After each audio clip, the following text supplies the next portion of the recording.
All right, we've done it. We've gone live again. I've hit the buttons. Let's get in there. Actually, what we need to do is we need to rush and take down that description because this is an old description. So here it is. I'll grab all that. Hit delete. Hit save. All right, very good. And now let's get this music playing.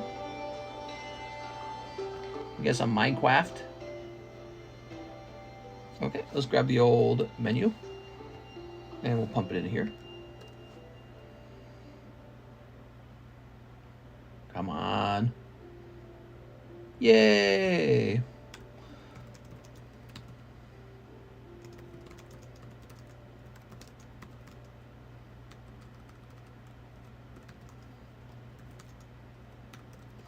What if every night we gave away $500 booster packs?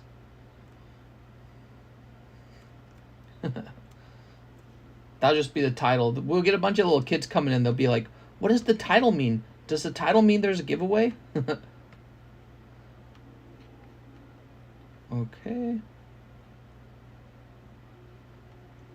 No, there's no giveaway. I'm just playing with you. Wait, save on that. Okay, I'm going to update the thumbnail to be the default thumbnail. I don't know if Mr. Mike Side's awake tonight. He might be on 4th of July vacation. When's the raffle for the free giveaway? Oh, so soon, Brandon. Brandon, I'm glad you asked.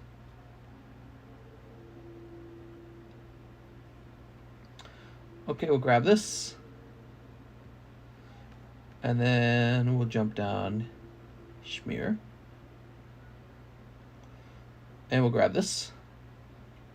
And we'll go ahead and ping everyone. It's 4th of July today, technically. It's a happy 4th of July. But it's 4th of July morning. 12 a.m. in the morning. Okay, send that over there. And then we will set this over here. Boom. Alright, all set up. We're live. It is July 3rd. I'm not anticipating a lot of sales. I believe last year, if I recall, 4th of July was actually a bad holiday for sales. Probably because people were buying fireworks. But we're live anyways because I can't have you guys be here all by yourself and lonely. So we are here hanging out as a group. We're just a little bit better than everyone because we like Pokemon cards. Oh, I got pinged in the general chat. Let's see what people were saying.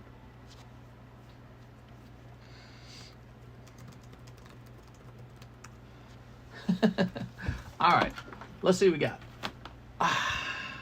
I'm here for the smoochies. I'm here for the free ones. Well, you guys just want free ones all the time? What, you think this is some kind of free ones channel? Oh, right, Emiliano stuff is out because I was going to get him his own box. Where are we going to find Mr. Emiliano's box? I think we have one over here, in fact. Aha! Ouch. That hurt. So what do you guys want? A free rocket pack or a free Charizard? What would you guys prefer?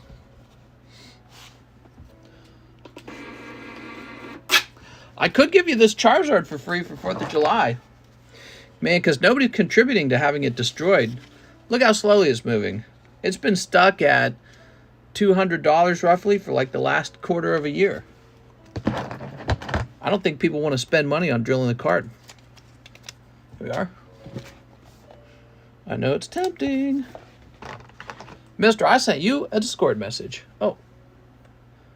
I don't really read my Discord messages enough. Here it is. Oh, right. Okay, so you were looking to sell me some stuff. I remember now. Emil, Leon, no, or Rala. There we go. You never advertise anymore, mister. Now, what does advertising mean? What do you mean I don't advertise? Ta-da. What are you referring to? Place this up here, I guess. Man, we don't got any room anywhere, dude. It is full over here. Holy. I never see you say, oh, I see what you're saying. We don't advertise the drill card. Yeah, but it's like, it's right there. So there's quite a few people who know what it is, but they don't contribute even $1 to it. So I don't think it's popular. I can't imagine why. What is the next card to destroy? Like, hey, we have this drill slab. Catacat is here. Subscribers only PP reveal. I'm still down to drill it. Makes no difference to me whether you guys crowdfund it for one thing or another. It makes no difference. Here we are. Lovely. When was the last time you bought Pokies? I think I bought some today. Hold on, let's see. I'm going to go in to purchase history over here. I bought something off eBlaze today. I bought this item today. So this is a 9.5 Pokemon Electrode Unlimited Jungle for 9.5, $164. I anticipate him selling for about $300 after a crossover. So yeah, I've been checking the 9.5s day to day. Some really nice ones ended that I didn't bid on. I should have probably, but so take a look at these. Oh, aren't these lovely? So I just acquired these. These are real nice looking, aren't they? And we're going to set up a price on them, and if they never sell, they never sell. That's fine, because we'll run a pack break on them one day. I just make them available in case people want to buy them. One of the things I have been doing is when I fear people won't like the price on something, I just don't even offer it, and I'm realizing increasingly that that is silly. They should just always be for sale. I've been tempted, in fact, to grab some of my personal collection and just price it up in a way where I'm actually happy to let it go. That could mean having a high price on it, but, you know, somebody might actually want it. Especially stuff that's really hard to come by.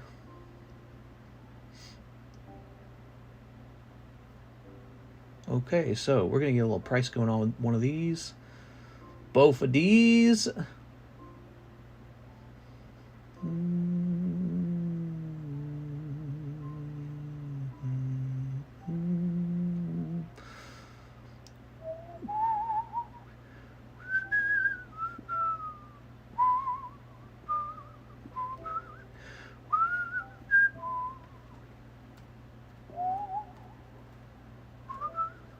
This music's kind of quiet. You guys can't hear it. Let's turn this up a bit. There we go.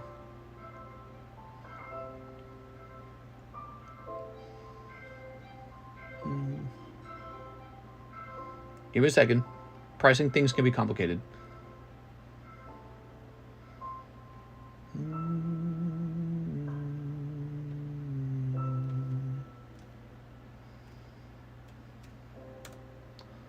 All right. So, if I were to just sell this right now, I would tell you what I'd like for it. You know, whether you are happy with the price or not. I would like to sell it for about $460. That's the price I'd like to sell it for. If I got $460, I'd open it right now. Hello, how's your night? Says J-Dog. What's up, J-Dog? I got a massage today, and the lady got mad at me because I asked for a happy ending. Was I wrong? Did you actually do that, or is this just one of your funny jokes? Here you are. That'd be very funny if you did. Maybe she would feel like she's in an unsafe environment, though. Wonder if female masseuses have to deal with that a bit. That's a light pack, yeah. Apparently it's unweighed. Presumed a light pack. Would you like me to weigh them? I mean... There we are. It doesn't really matter. I have to get this price for these either way. And I do not price them like they're heavy, ever. So I say presumed light is typically what I say. The Rocket series is very interesting. If you guys didn't know this, this is not a very good booster pack to weigh because the light packs can actually have holographic cards in them. Everyone knows this. So maybe about 8 packs in the box are discernibly heavy, but then typically there's another 4 packs that they still weigh light. You might call them medium weight, and nobody really knows if they have a holographic card in them or not. So one of the vintage boxes I've broken the most is Team Rocket, and it's one of the hardest WotC era boxes to weigh because there's no clear indication where all the hollows are. So even when a pack says light, you can order it and still have a chance for a hit. And I think I proved this in a video some time ago, but that was some time ago. Here we are. I got some rocket packs. Here is a lovely pack over here as well. This is Dragons Exalted. Lovely. I'm loving these. There we go.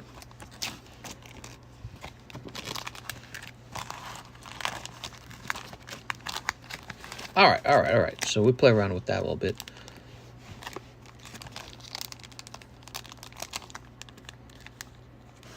Very nice. So, let's see what's going on. Anything? Let's start by clearing up emails.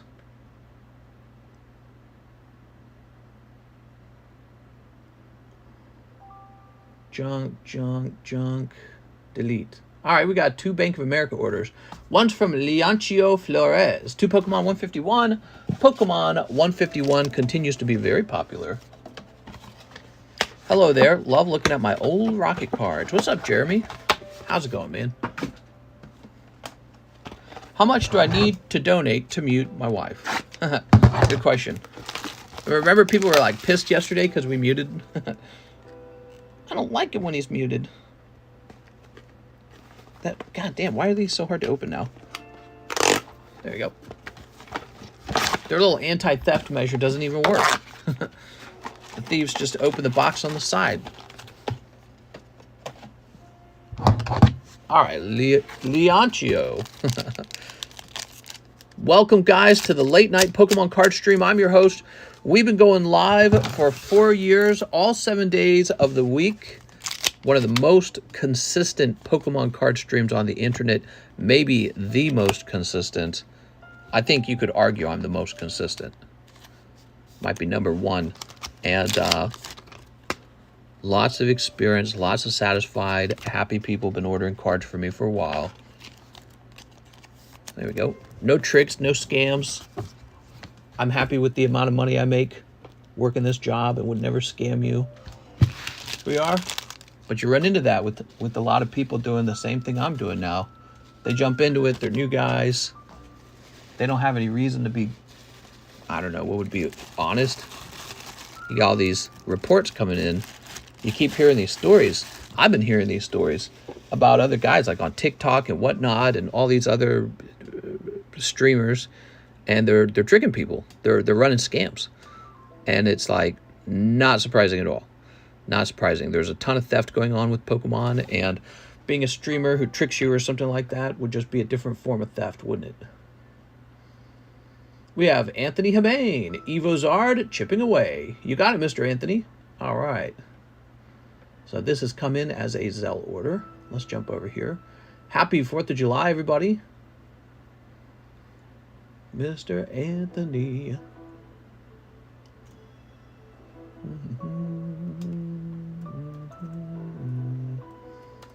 1763. 1763. Boom. We have a great community here, in my opinion. We got people who are regulars, and they make the stream feel nice. We do a lot of giveaways, including this Metapod giveaway coming up. We just did the vendor giveaway too. Oh, by the way, here are the breaks. These 2 guys here. And if you like a rocket pack, but you cannot afford to buy one directly, you might have a shot at winning one right here. So this is the $10 pack break for this rocket card. There are 45 spots at $10 a spot. And, you know, you can jump into any of these for $10, but they take a while to fill up, right? Now, let's do a quick round of the Metapod, shall we?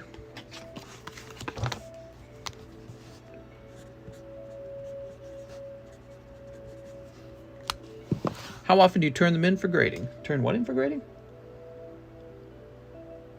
Oh, are you talking about the PSA grading?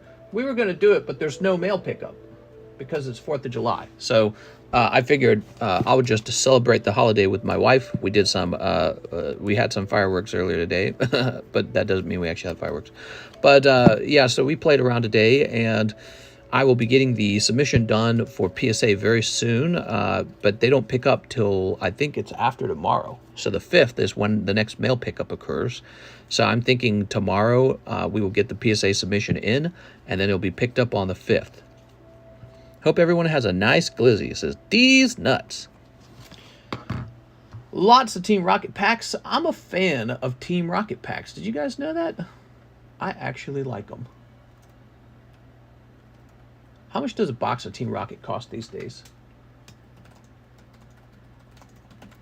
Oops.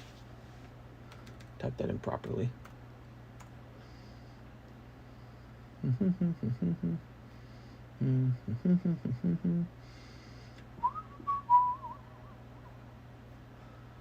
So if we want a sealed box of Team Rocket, I'm just checking eBay. The cheapest one is $15,000. It's got 47 watchers, but it is a crushed box. The box is smushed, which could have affected the packs, maybe not. Generally, I don't trust that. Generally, that would make me nervous. So $15,000 for a box that is not mint. Wow, wowee. And then after that one, it shoots all the way up to $22,000 from a guy in Australia, mate. That's expensive. Holy Jesus, man. If it's $4.60 per pack, shouldn't it have been 1 in 46. No, because this pack was cheaper. So that's why. So this pack is better to get into because it was cheaper. If I were to run it again, then it'd be 1 in 46 spots.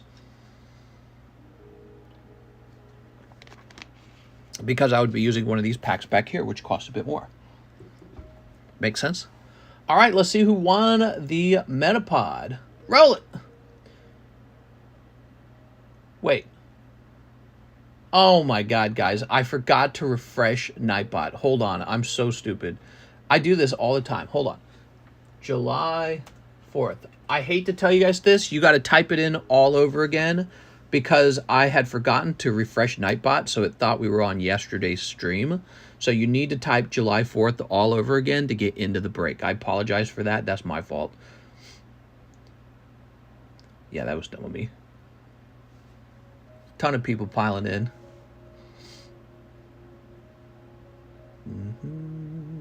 Wow, a lot of people getting in. Happy 4th of July. We are 17 minutes in with 100 viewers. There must not be a lot of people streaming or something because that's pretty good. 100 viewers, it's a 17-minute mark. By the way, you might notice tonight we are streaming in 1080p. That's because my phone was fully charged. I still need to get a superior charger so we can stream like this all the time. But right now, the way it works is we are plugged in and charging, but slowly losing battery. The 1080p stream drains the battery faster than it charges. I've been told there are chargers that can potentially fix that. Where's the patriotic music? America, I'm proud to be an American. I hate that song so much.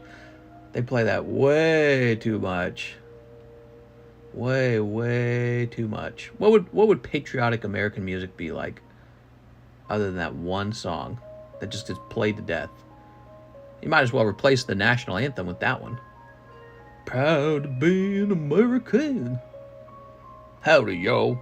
Garrett Nadal, 20 avatar packs. Bro, Garrett is going after a hit in these avatars. Mr. Garrett wants 20 of these. You got it. Do you listen to K-pop? I listen to Beatbop. If you have USB, then just get a laptop charger. Time to get a Tesla charger. We need Nokia back. Chicken fried by ZBB. You know what I had today for dinner? I had some fried shrimp for dinner, but it was frozen fried shrimp, so zombie food. But actually, it was really good. I thought it tasted really yummy.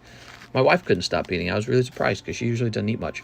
Here's 6, 7, 8. Oh, we already know a whole box is 16, so let's just pull out the entire contents of a whole box. So this is 16. The USSR anthem is patriotic. When you win the giveaway, but don't win the giveaway, rip. I'm sorry, Demonic Clips, but I'm telling you, I did not have it updated for today, so I apologize for that. Here we are. I was staring at it, and I was noticing that the comment section was not moving, and I was like, oh, Yeah, so if you look over here, the comment section's supposed to move all the time as people talk. And I was like, oh, it doesn't line up with our actual chat. So I knew something was off. And so I decided we won't run it until I refresh and reset it. Okay, but we are refreshed now, and it says there's 56 eligible users. Click. And it's Leo Flores this time. All right, Leo Flores. Maybe it was still working, but it wasn't showing the latest chat. I don't know. Actually, Demonic Clips, were you were you here yesterday night? Were you here yesterday night at the end of the stream? Mr. Shirt Off. You want to see me take my shirt off? If you like my body and... What are those sleeves for the magnetic holders called? For the magnetic holders? I don't know. Poor Demonic. I was not. Oh, okay. So then maybe we are learning something tonight. Maybe what we're learning is that it still works even if it doesn't display the live chat from the current stream. So it's sounding like the keyword thing was actually working on the current stream even though we had not refreshed it. So I tell you what, Demonic, tell me your shipping name and we'll toss you on here as a bonus guy anyways. And Leo Flores will go here too because I don't like the idea of stealing away your win. But we're going to put you on the side as a bonus guy. Leo Flores. There we go. Shrimp ain't bad for you? Shrimp can be bad. Shrimp can be high in salt, and fried shrimp is high in oil, fried oil. So it wasn't a healthy meal, but it was pretty good. I had that and cucumbers. Today, I actually ate very little. Tariq, you got it, Mr. Tariq. I ate very little. I had a breakfast sandwich. I had a bowl of cereal. I ate that after I did my exercise today. And then tonight I had a big serving of fried shrimp and a cucumber with some ranch dressing. That was my whole meal for the entire day. Really not much. It was just 2 meals. All right, cool. So we got 2 new names up here on the Metapod, and we learned something new about Nightbot. That's neat. By the way, there is an active break for this Magic the Gathering booster if you guys want to jump in there. Lots of breaks, obviously. Here are the 3 big breaks going on currently. A Rocket Pack break, a Lily break, and a Charizard. I'm better. I am better. All right. Thank you for subscribing. That was the subscriber sound effect. We need to pick out a new sound effect, though. We really do. Cereal is a sugar bomb. So we shop for cereals to have less sugar in them. But you're correct. There's some sugar in the cereal. But I don't eat any other sugar. So I haven't had cookies or dessert or ice cream. None of those things. So I had a little bowl of cereal. That's it. My wife normally eats all the cereal. I don't normally eat any cereal. I was just hungry. So I was like, man, I got to eat something. People still buying MTG? No, after the One Ring sold, or was pulled, I reduced my price by about 10%. And then not a single pack has sold since then, just like I predicted. I said that when Magic the Gathering, the One Ring is pulled, sales would likely slow down considerably because the jackpot's been pulled. But everyone keeps saying, oh, well, there's other good cards in the set. That's true. But there's a deflationary psychological effect of the main chase card being pulled. So even if there are good pulls left in the set that make people... This is so ugly, dude. That make people still want to open it. It's just not working. Dude, whoever the artist was on this, they made some just really goofy looking cards. That just does not look pleasant for some reason. It's something about the face. Chibi Katara. I'm supposed... They shipping it out so early, although shows integrity. Sugar negates any beneficial vitamins, minerals from processed food. Eat natural, 1 ingredient.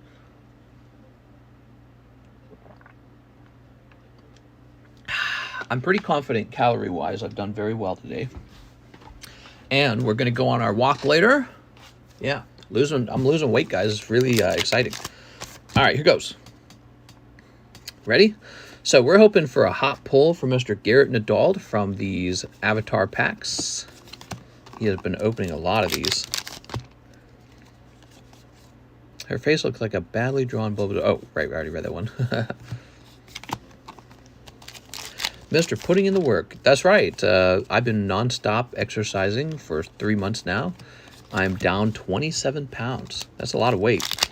I can see myself in the mirror looking smaller, but I'm still out of shape like crazy, so I gotta keep going. Here we are. I'm going to say fruit so I can say it's healthy. All right.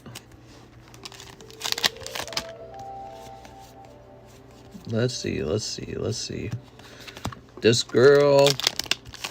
I see free ones in the title. I'm interested. Let's do a free vintage booster pack every day. Could you even imagine? Tony Pepperoni says, my people. Here we are. What do we got? Oh, a holographic. I used to dance at a gay bar under the name Fruity Pebbles. All right.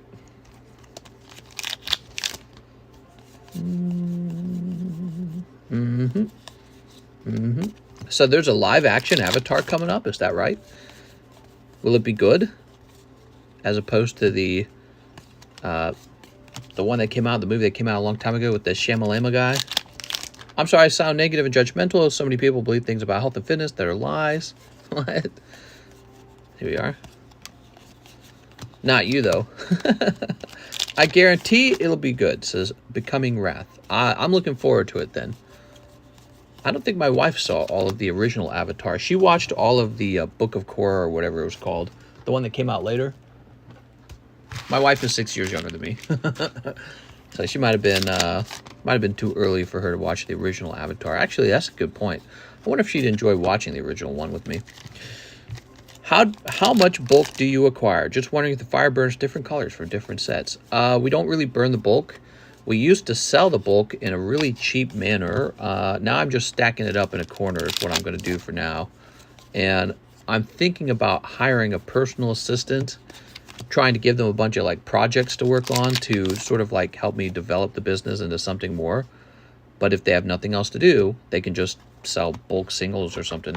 Here we are, because I got to find some way to make sure that they don't run out of work. See, actually, that's the deal with Mr. John. I worry that he runs out of hours, runs out of things to do. Here's a holo. Mr. Filling Walls with bulk. I missed the bulk sales. There is probably a price point where we would reintroduce the bulk boxes if you really wanted one. Here we are. And here we are. But so, one of the things I noted, learning Avatar State. I feel like you pulled this one already. You know, if selling bulk is a net loss for a new person I hire, it might still make it possible, though, for the net loss to be small enough that I can afford to hire them and get them onto the team and get them working on other things, not just bulk, but I got no clue. Here we are. You got me with your clickbait title. I'm going to go do some other. I'm going to go to some other Rippership channel with extremist middle of the road commentary. Oh, what? Post office drowning in bulk.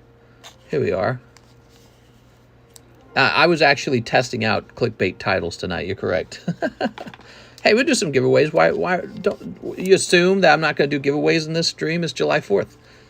I think you pulled that, but the better version. Whoopa. Mr. A friend of mine locally has one of those tattooed vending machines at barbershops. Tattooed vending machines? He feeds the bulk into the machine. The bulk? Here we are. Well, also, that's another thing. We have a local gaming store that's just ran by a not-for-profit guy. And I don't know, I might package up some of these boxes and just give it to him, to be honest. He seems like a nice guy.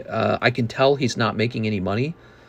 So out here in Camdenton, it's called LOZ Gaming. You can actually look it up. I bet they've got like a Facebook or something. And it's a non-for-profit organization where video game playing people of all ages kind of meet up in this small retail shop. And he does not monetize what he does. So people just come in and play games with each other. He runs off donations. So, you know, I figure if I just donate these and he finds a way to profit off of them locally, that would probably be a useful expenditure as well. So, Garrett, you pick up 2 etched cards called SRs in 20 packs. That's 1 per 10. Here we are. We want a signature. I want a Charizard. Mr. Garrett. Let's find your bag, Garrett. Garrett Nadald. Where would I find you? Here we are. Help the local business. I thought this was a giveaway channel. I'm pissed. Hit that like button if you came here for the free ones. You wouldn't want to sell, but at an increased price. Yeah, so if you're talking about the old bulk boxes, I'm not really looking to sell them the same way anymore. I think what I'd like to do is try and establish a job title for somebody where they have the opportunity to work with just selling cards. And I don't exactly know what that would look like, how it would look, but I think I could just give them an infinite amount of bulk as long as we keep doing this, and maybe they can justify their position by monetizing the bulk somehow. I don't know. Here we are. But, you know, it's another job, so I feel like that would be cool to be, like, providing a job. I heard this channel gives away boats. When are you doing that? Yes, our famous boat giveaway. You are correct. We give away boats.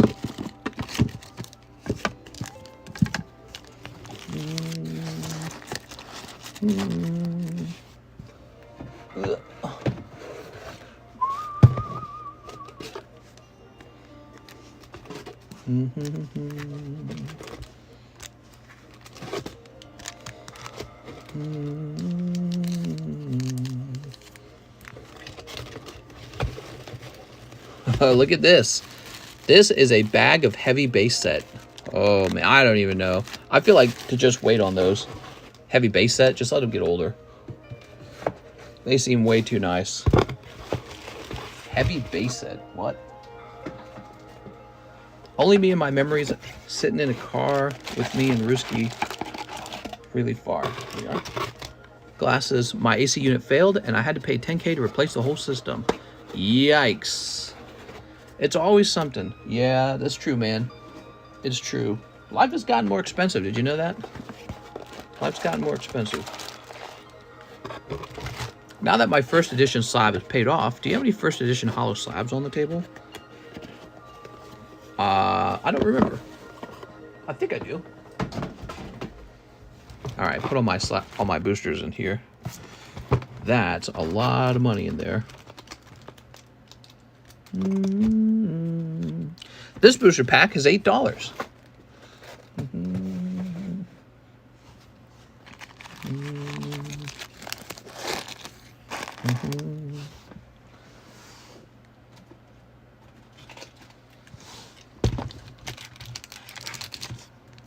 One, two.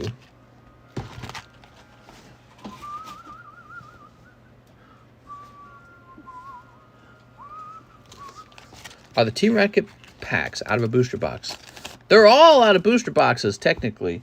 Your real question is, did I open the booster box? And the answer is no. There we are.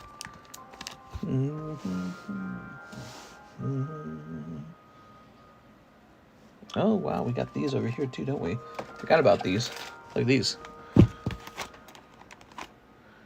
I forgot about these. I don't know what to do with them. Do I offer them as triple packs? I mean, that would be really expensive. I'll put these away for now. That way, you know what? I'll put them up here. I'll worry about these in the future. I don't know what to do with them. I mean, I think those would be really good breaks for a triple break.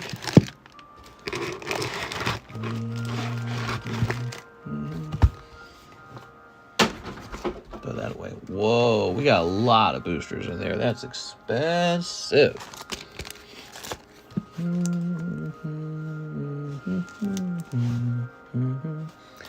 Who wants a free Jigglypuff tonight?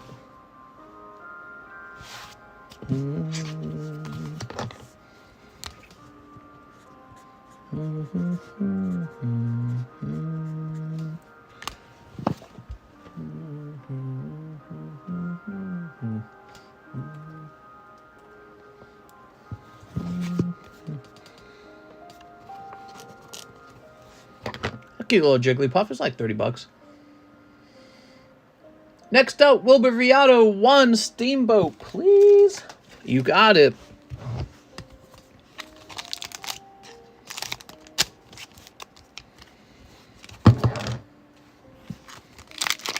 All right, what do we got? Simba. And Frozen. Let it go, let it go. God, I hate that movie.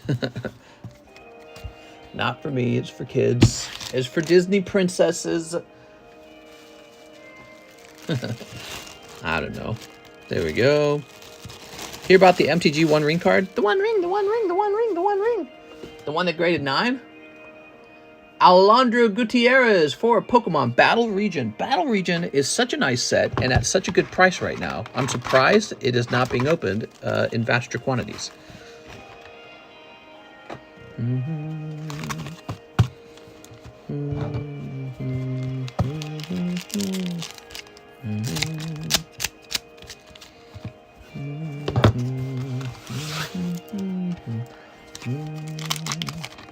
All right, what do we got? Halucha. Is it racist if I prefer white paper over black paper? Racist! Send him to the gulag, mods. There we go. I'm Bear. Remember that episode of South Park? The diversity camp or something like that? No, it was called Diversity... What was it called? I can't remember. Does your wife still play Call of Duty? You know, she tries to get into, like, shooter games, and then she never gets into them. You should see our family room floor, though. It's covered in, like, keyboards for playing music. She really enjoys working on music. Here we are. Black paper's fine, but you gotta find white pencils. White pencils! Hey! That's hate speech. I want brown paper then. There we go. All right. Who got Jigglypuff, huh? Somebody named Wise Wizard Gaming. What should I put down for the shipping name? It's got to match your PayPal. Is it also Wise Wizard Gaming? Let me know. Do do do do do do do. What? We got no orders. We have an empty line. That's what I thought. Spending all your money on 4th of July rockets, aren't you? Bad. You're all bad. We have 0 orders. Not even 1. I'll still stick around. It's only 1 a.m. I could get off early, though. I bet if I got off early, I could, like, organize my room and stuff like that. How much for a box of Sneaker Bunkos? So, Sneaker Bunkos are currently one of the best-selling items on my menu. And so, the price would be 16 times whatever the price is right now. I think it's 13, and I'm tempted to move it to 14. So, Sneaker Bunko, yeah, Sneaker Bunko's real hot. And people are anticipating a hot pull out of it. I know they are. Sneaker Bunko is doing extremely well. Already spent it. Mister, I caught my wife dressed up as Chansey, rolling around a bunch of energy cards. Should I be concerned? Any first edition Gym Hollow Slab looking for new slab away? How many spots left on the brakes? Yeah, so the brakes are moving slowly. But as you can see, they still got a ways to go. Because there's a lot of spots. It's $10 per spot, but there's a lot of spots. But here, this one's probably the closest, the Rocket Pack. All right, we got 1, 2, 3, 4, 5, 6, 7, 8, 9, 10, 11, 12, 13, 14, 15, 16, 17, 18. So 18 total. All right, lovely. It doesn't say 4 plus 8. You guys are funny. Yeah, so Wise Wizard Gaming has already won this. Let's see. Wise Wizard Gaming, I need you to tell me where to ship this or else I have to give it back out. Is he still here? Wise Wizard Gaming. Remember, guys, you have to actually be around when the giveaway ends in order to win. It's impossible to win if you're not there. Oh, here we go. We got some orders. Wilbur Viato. I'll buy Steamboat Willie again. Thank you, Wilbur. I appreciate it. Favorite president? Joe Biden. He's my favorite. Wise Wizard says, I'm here. Got to get a shipping name for this item to put on the back of the card. You won. All right, what we got? Minnie Mouse. Oh, my. Abraham G. Rios. Okay, you got it. Throw all this stuff away.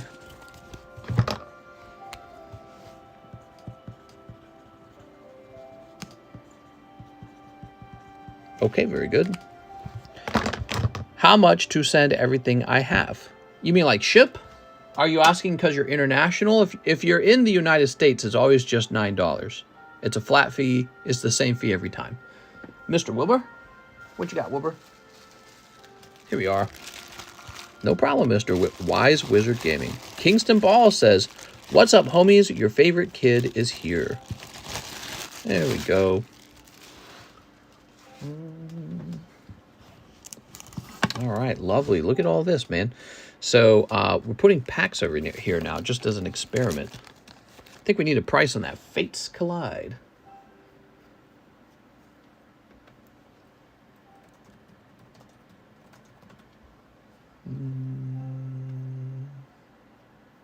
So this does come out of a sealed box.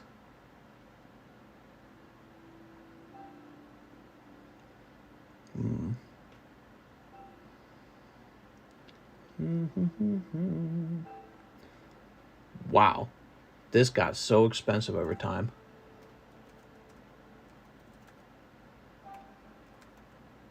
Jesus. This is probably why we didn't sell through the box very well. It's because it got so expensive. I don't think people view it as an expensive pack because it's like their brains haven't caught up with the market. But this is now a $20 pack. I'm selling this for $20. This is also really expensive. These XY era cards, man.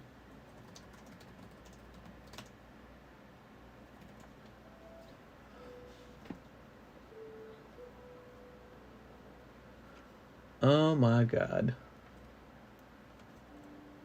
When did this all go down? You ready? Crazy, man.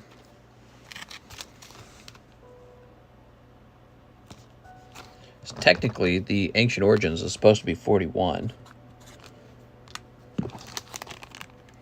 You got a date for Prism Soccer? How's it going? Not yet, but I'm really interested in having it on the menu, okay? But I don't have a date for it, I'm afraid.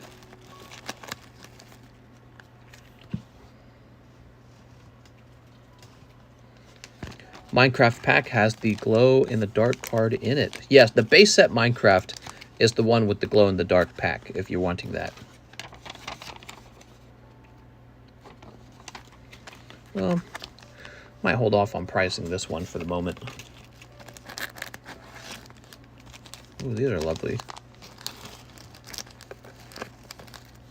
Remember when Mr. said he would never sell Digimon? Hey, man. You want me to remove it from the menu? Is that what you're saying?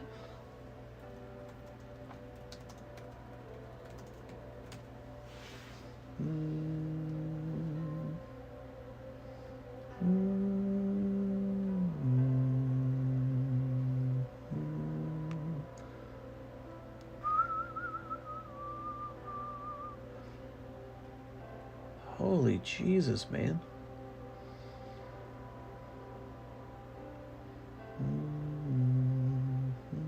This actually really reminds me why I do not sell these as individual cards. Wild. I am acutely reminded of it. What else do we have? So we have these rocket packs. Oh, what happened here? One of them came off. I don't know, it's got to pull the other one.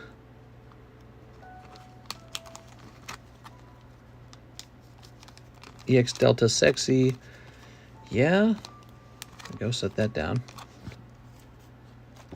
I don't know, man.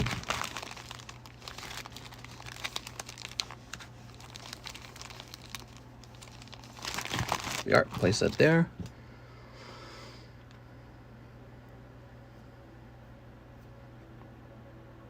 So there is a difficult thing that happens with pricing the booster pack, where it's hard to decide whether to hold or whether to sell, and it seems like it often makes way more sense to just hold.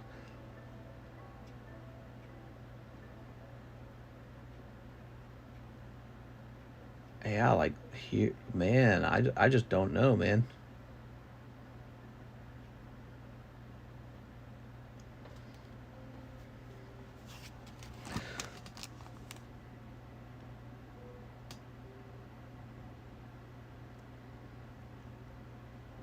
I don't think I can sell these high price items. I gotta start rethinking my store, man. Man, wow. Well, so if we're not going to sell these unusually high price items, I have to think about maybe I need to get more of the X and Y era available on the table then. Maybe that's the solution. What have I missed so far? So you want to drop the beast. My wife just yelled at me. She wants my bottle rocket. Now, why would my wife want my fireworks? Would you do 50 cents for them all? Here we are. Put that over there. All right.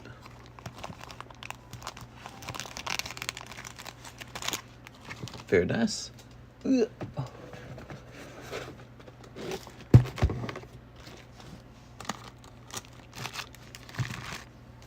After never playing it, I can confirm it's the future, says Jim Bobby. What are you talking about? Never playing what? Tell us the Pokenomics. There is some Pokenomics to it. There we go. There is some math behind it. It's my secret math and understanding. Here we are. For me, it fails to meet a certain like condition, basically.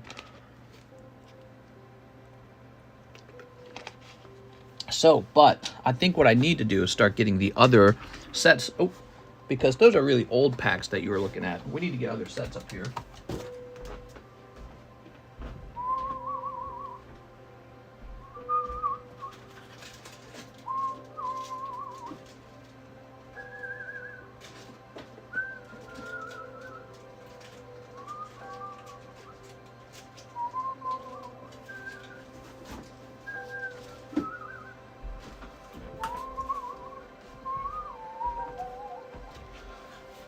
All right. Lucky for you guys, I have the other sets.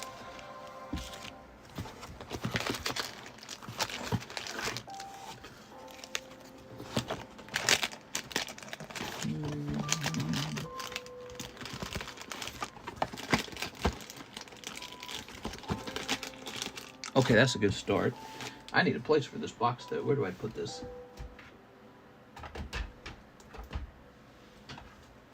Put it right here. Okay. Hello, it's me. I'm back. Now everyone's sad. Hello, Mary. Grab this. Mister over here with like $10,000 worth of packs.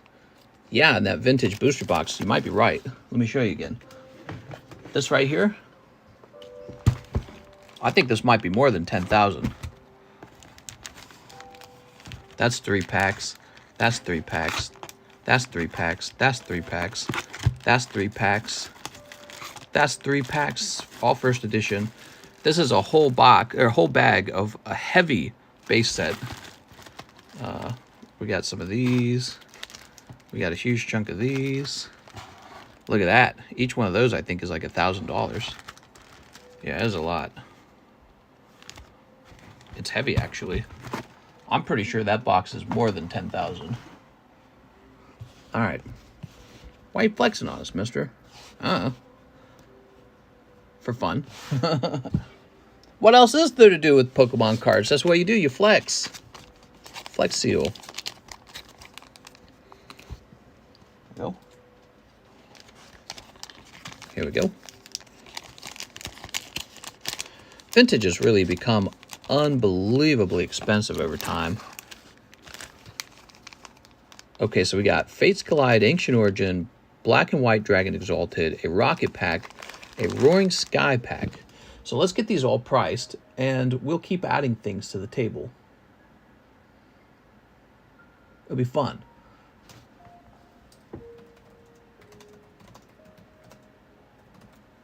So what's interesting about the XY stuff is it comes from either sealed cases of blister packs or sealed booster boxes, one or the other. Because there was a time period where I started buying blister packs and then I had them all removed from their blister cardboard. At the time, you were getting better deals on the blisters than you were out of the sealed boxes. For some reason, I don't know why. People just don't like the blisters, but it's kind of interesting because the blisters tend to be printed better. Okay, you ready? Roaring Skies is a very popular set. It is a Rayquaza set with like 4 Rayquazas in it, and one of them's like golden. So this set does tend to sell out. Breakthrough is a Mewtwo set. I think it has like 4 Mewtwo's in it.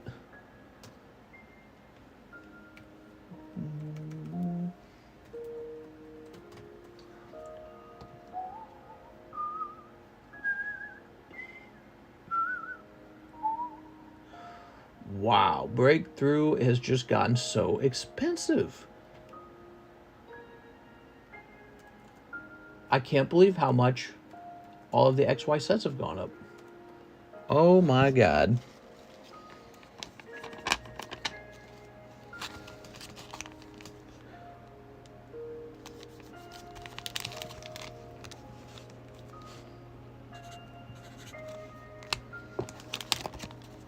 Mister, I'm here. You saved my seat for the fireworks tonight.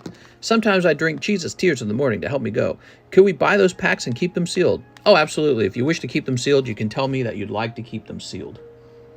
In fact, like I said, I'm pretty sure these are from blisters, some of these. Oh, yeah. See the front of it, how it has no line down the center? That's the effect of being in a blister. So, see, I wasn't kidding you. This pack, on the other hand, see the line down the middle? So this line down the middle will actually stop it from grading 10. And what you'll see with this pack, which came out of a blister, is it doesn't have the line because it was in a blister. So, yeah, benefit of being in a blister. Easier to grade.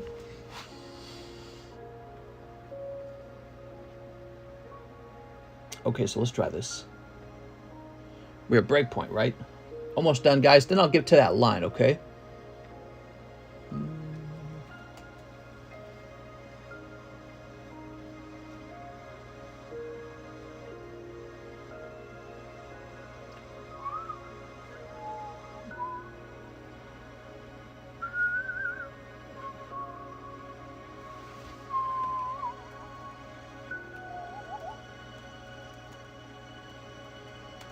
Okay, so breakpoint.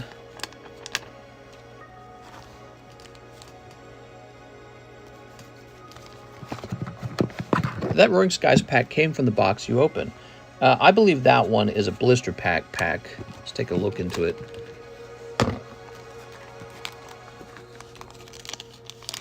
I think the one you're referring to already sold. So I do believe it is a blister pack, but look at it. It's got like a weird etching on it. Wonder what causes that. There we go. Ta-da! So we got Fates Collide, Ancient Origin, Dragons Exalted, Rocket, Roaring Sky, Breakpoint, Breakthrough. I'll try to add more. By the way, you can order multiples of those if you wish, guys. And if you wish to keep them sealed, be sure to really strongly let me know. All right, so what's next? We have Cleek. Zachary Stekowski, 1 for the Rocket Break. You got it, Zachary. So the breaks will not be ending for a long time because people have bought a single spot for $10 and left it alone, and that is not enough to actually finish any of the breaks. 6 Wild Resurgence. You got it, Mr. Zach. I only get horny from rich men with green card. Oh my God. Here we go. 4 Wild Resurgence, not 6. It's late. Appreciate it. Okay, 4 of these. 1 Sneaker Bunko. Okay. Can I slab away a pack? It is possible to slab away a pack. The normal fees apply. So if you slab away an expensive booster pack, it works the same as slabbing away an actual slab. Just sent for the Roaring Skies pack. Hope I get it. Oh, you'll get the pack because it's part of a whole box of them that I have. So if you order it, what'll happen is I'll just go grab one from over there until I run out. There you are. Okay, there's your sneaker. I want another Sneaker Bunko pack. I want a hot Taiwanese ladyboy. All right, what do we got here? What do we got? We got Oob standing up to a threat. Is his name Oob? Like Oob the boob? Ginger! Uh-oh, he's a ginger? Gotta get rid of that. Gingers are illegal in 2023. SSG Trunks, Sealing Power, and Sorbet. Is it Sorbet? Emperor's Subject. Sherbert? All right. Can I get a certain pack art of the Roaring Skies if I buy it? I guess. I mean, it's an interesting question because I feel like a lot of people would probably request the same one, though. I already know you're going to request the Rayquaza one.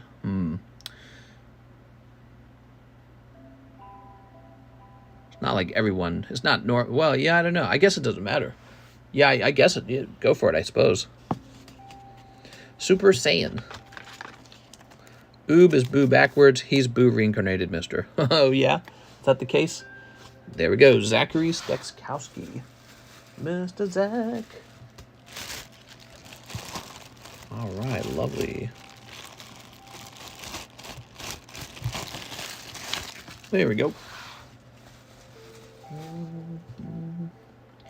Aster Dean Tagorda, 1 extra spicy box of Sneaker Bunko, $2 to the Tammy Lowe birthday card. Happy birthday to Tammy. All right, down to 180. And 1 box extra spicy Sneaker Bunko. You got it. Here it is. Ginger Light Kyle. There we go.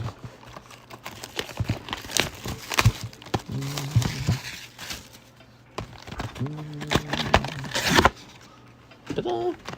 Oops. My birthday is next month. Where's my slab, says Cheese. Cheese slab? We'll get you the best cheese slab. Where's the birthday slab for Cheese?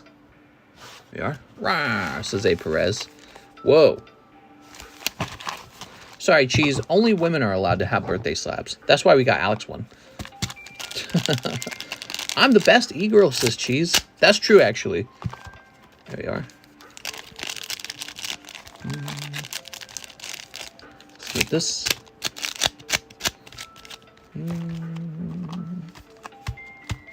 Mr. got him. Sneep. Okay. Cheese, I didn't get anything on my birthday either. We need to be crying about chat not doing what we want. That's the only way we get slabs on our birthday. That's true. Can we slab away a booster box? Yeah, so you can actually. That's something that people have done before. You just, oh, you know, that's an interesting concept actually, because I could see how that would be odd for certain sets. Let me think about it for a minute. I guess if I didn't have enough stock of a particular set, I wouldn't want you to do a slab away on it.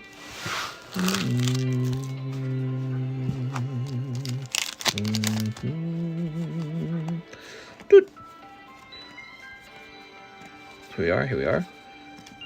Do you still have the bee kisters on the packs, or did you pre-cut them? The blisters, is that what you're trying to say? No, all the blisters are gone. I had them removed to save a lot of room, and so that when I went to sell them, they'd be faster to sell. But yeah, I removed them from their blisters so that I could put them into a regular box. Here we are. What do we got? Have you ever seen a blister case before? It's gigantic. So I don't like the blister cases because they don't stack as well as a tube box. And I have limited space in my home, especially back then when I first acquired them. Let's have Cheese and Mary fight over a slab first edition's art. Should be interesting. All right, what do we got? Boobies, booty, holographic, holographic. This is for Aster Dean Tagorda, everybody. Let's see what we got. Gonna be some kind of hit in here somewhere. Okay, here's the dark skin hottie. Uh-huh. Uh-huh. Konnichiwa. Should I drink coffee? I'm getting a headache. Sneakers all for me, says Cheese. Rah. No, they're trying to snipe you, Cheese. All right, let's see. People opening cards mean business here. Some of these Sneaker Bunko cards are worth like $1,000. Let's see. What set is this? This is called Sneaker Bunko. Okay, here you go. You got this girl. Whoa! Oh my god. She's like that one girl. Holy. Okay, you got naked boobies. Double hitbox, maybe? We'll find out. Could be. Girlfriend licking her boyfriend's nipple. It's an interesting card. Roaring Sky is one of my favorite sets. Big Ray Ray fan. Yeah, it's a great selling set. Oh! Aster Dean Tagorda picking up one of the best pulls in the set. Nice call, man. Look at that. So you would be like, hey, how much for a discount on the booster box? You don't need the discount. You're doing very well. All right. Cheese could feel it in the force that something was going wrong. There we go. Cheese, angry tar. Yeah, Cheese was like, wait a second. Cheese could sense a disturbance. Was that right? Now Cheese is pissed. There we go. Come on now. Aster Dean says, thanks, mister. No problem. Cheese says, I quit. There we are. I'm always providing you guys high-quality product. So let's put this here. Poor Cheese. Cheese, you just have to buy boxes at a time. Problem solved. That's what you get for being Mexican cheese. What are you talking about, Mary? Here we are. That's what you get for being Swedish. Ew. Yeah, what we got? White people, honestly. Am I right? Cheese, come lit me up. Here we are. Here we are. And here we are. And here we are. So many boobs in this set. Jesus Christ, man. All right. What's crazy about this set is there are cards that are not even the signature, just regular etched cards that still sell for like multiple hundreds of dollars if they grade 10, and they often grade 10. So this set is super popular, it turns out. And I do not anticipate that changing anytime soon. I don't know why it's so popular. I just can't figure it out. Mister, it smells like rotten cheese in here. Gee whiz. All right, I don't know why I'm trying to cram so many cards in one sleeve. A. Perez, eat the poo-poo. There we go. So, congratulations.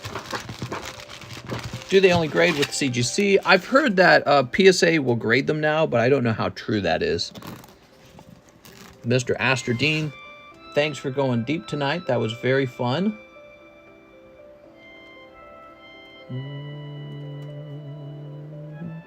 Look at that. He donated $2 to Tammy's birthday slab and pulled the hot one, guys. That's called good karma. All right? You do something nice for someone else, and then something nice happens to you. Eventually. Here we are. Mistress broke, trying to save on penny sleeves. Every penny. No, I think it's because sleeving every card is, like, so time-consuming, actually. That's the real thing that's going on here. So a penny sleeve packet cost me like $1, right? But having to sleeve every freaking card, it's like, oh. Like, how many hours would you like to spend opening this booster box? Can I send extra to have the signature card express graded? Yeah, definitely. Definitely. You mean like, wait, you mean like with PSA?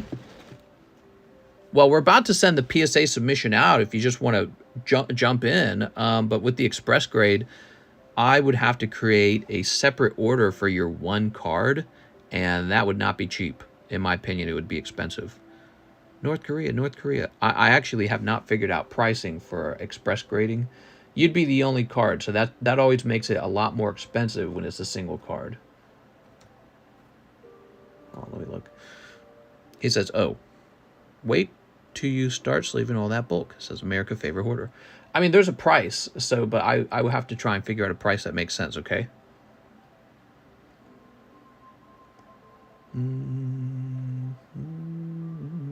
How much for the PSA then, mister? So if you want to send it out with everyone else's, we're like 1 or 2 days away from actually sending the cards out to PSA. So this is a good time to jump into the PSA submission. And I don't know what the turnaround time would be once it's there, but it might be a couple months. Here are my thoughts, Aster Dean. This is not a card that you need to rush grading. in my opinion, because it's a card where it's not like a card losing value over time due to it being like a brand new set and everyone's grading at the same time. This is like a card that's going to stay the same value 3 months from now. So it's not a rush to turn it around as fast as possible. If I were you, I would not bother with the express grading. It's sort of like just a luxury to have it done faster. But if you're just trying to be price efficient, waiting on this one is perfectly fine. Now, let's say like Pokemon 151 comes out and you pull Erica. Well, you might actually want to express Erica because you don't know how her price is going to change 4 months from now, right? So if her price drops precipitously, you'll probably want to have her already graded and already listed up on something like eBay. And that's only because you want to flip. So, you know, and that's another thing. So if you don't want to flip. Okay, so hold on. So if you wanted to do express, it's pretty expensive. So it's looking like, give me a second. To be honest, I would want just about $200 to ship it express for you, okay? This includes everything from their fee to my fee to the shipping and the insurance cost and everything. That's very informative. I'll go with the gang then. How much is it? So if you just want to send it with the regular order, I believe it'll be $45. There is a chance that they upcharge you when it comes back. So they may say, we may want to charge you a little more. It just depends. They might let it slip by. I've seen it slip by before. But it depends on whether they bother looking up its value and deciding. How much for a bag pre-grade? So I don't do pre-grades. I do appraisals. That's where I open your bag and try to pick out your best cards for you. And normally that's about $8 for the pre-grade. All right. But either way, your card is going to end up going into the Cool Kid box. So you can think about what you want. Be careful joining gang, says DPS. Just ship it to me, says Cheese. Phew.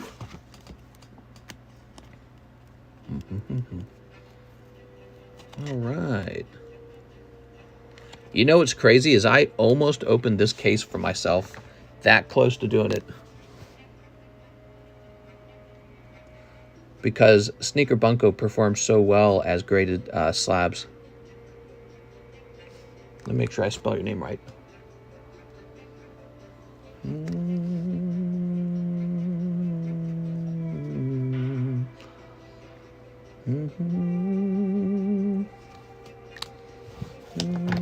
I'm a send for the PSA grading. Sounds good, man.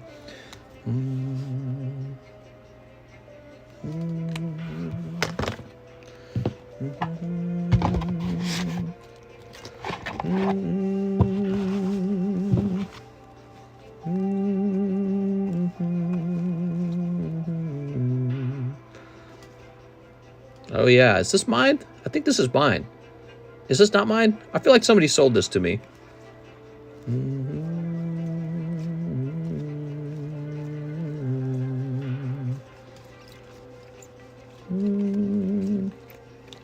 Pretty sure somebody sold this Giratina to me, did they not? Or was it somebody...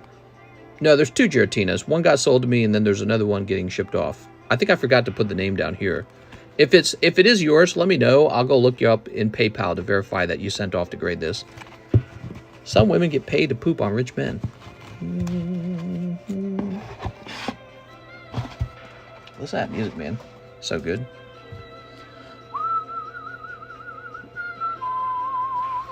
Wilbur says 5 more steamy boats. That's it. I'm broke. You got it, man. Good luck. Wilbur Viagra. Wilbur Viato. There we go.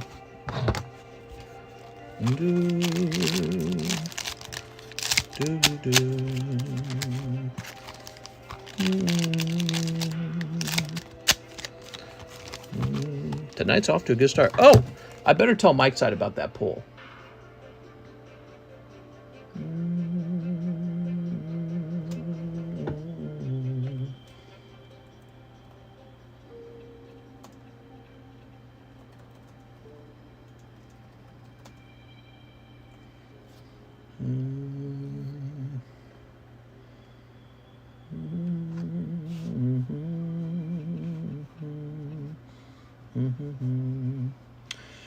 You know, this camera needs to be adjusted.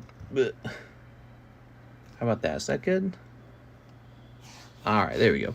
So, Mr. Wilbur, we got to make sure the camera looks good as we pull you Steamboat Willie. Nobody in chat says DP Fitness. We got 150 viewers right now, so we have viewers. Weird. I scared them all away. You did it! Alice in Wonderland.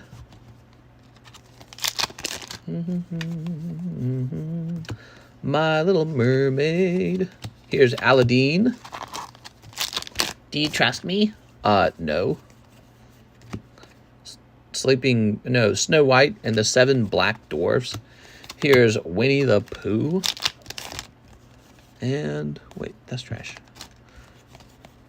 Okay, and this guy. All right. Wow, Wilbur, you did it.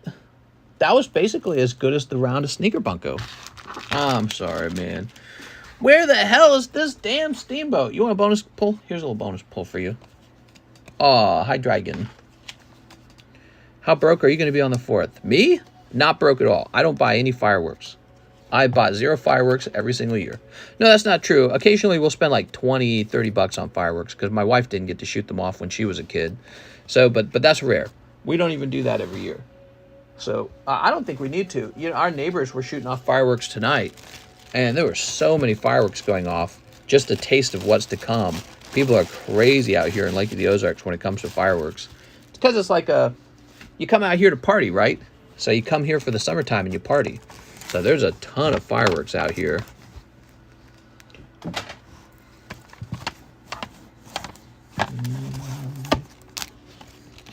What do we got here? We got Magnemite 9. Ah, yeah, Magnemite. Poliwhirl. Poliwrath. Horsey. And Bulbasaur. All right, cool. And then we've been putting packs over here. What do you think of this?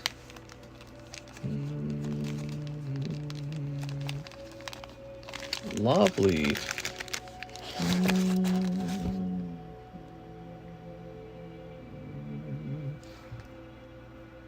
Next up, Jacob Music. One live custom I have a bag from a while back. I want some kind of grades. Can you explain what kind of grades they are? PSA, Beckett, you. Jacob, they are most certainly with me. You would not have won PSA grades. Those are very expensive. So here we are, the live custom.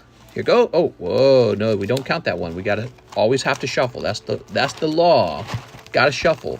I sent for Pack of Minecraft. Ah, it's cold. I'm sorry, Mr. Jacob. That's a cold live custom. So you say it's been a while? Okay, let's go and verify your bag and get it up to date. Mister, my wife likes to sit on my motorcycle and just throttle the engine hard as she makes weird faces. What is she doing? She's testing the engine. Jared Everett, you got a motorcycle? That one, ironically, does not make you seem, you know, like a bad husband. Makes you seem like a cool guy. Woo. Oh my God. 10 TCC grades. There it is.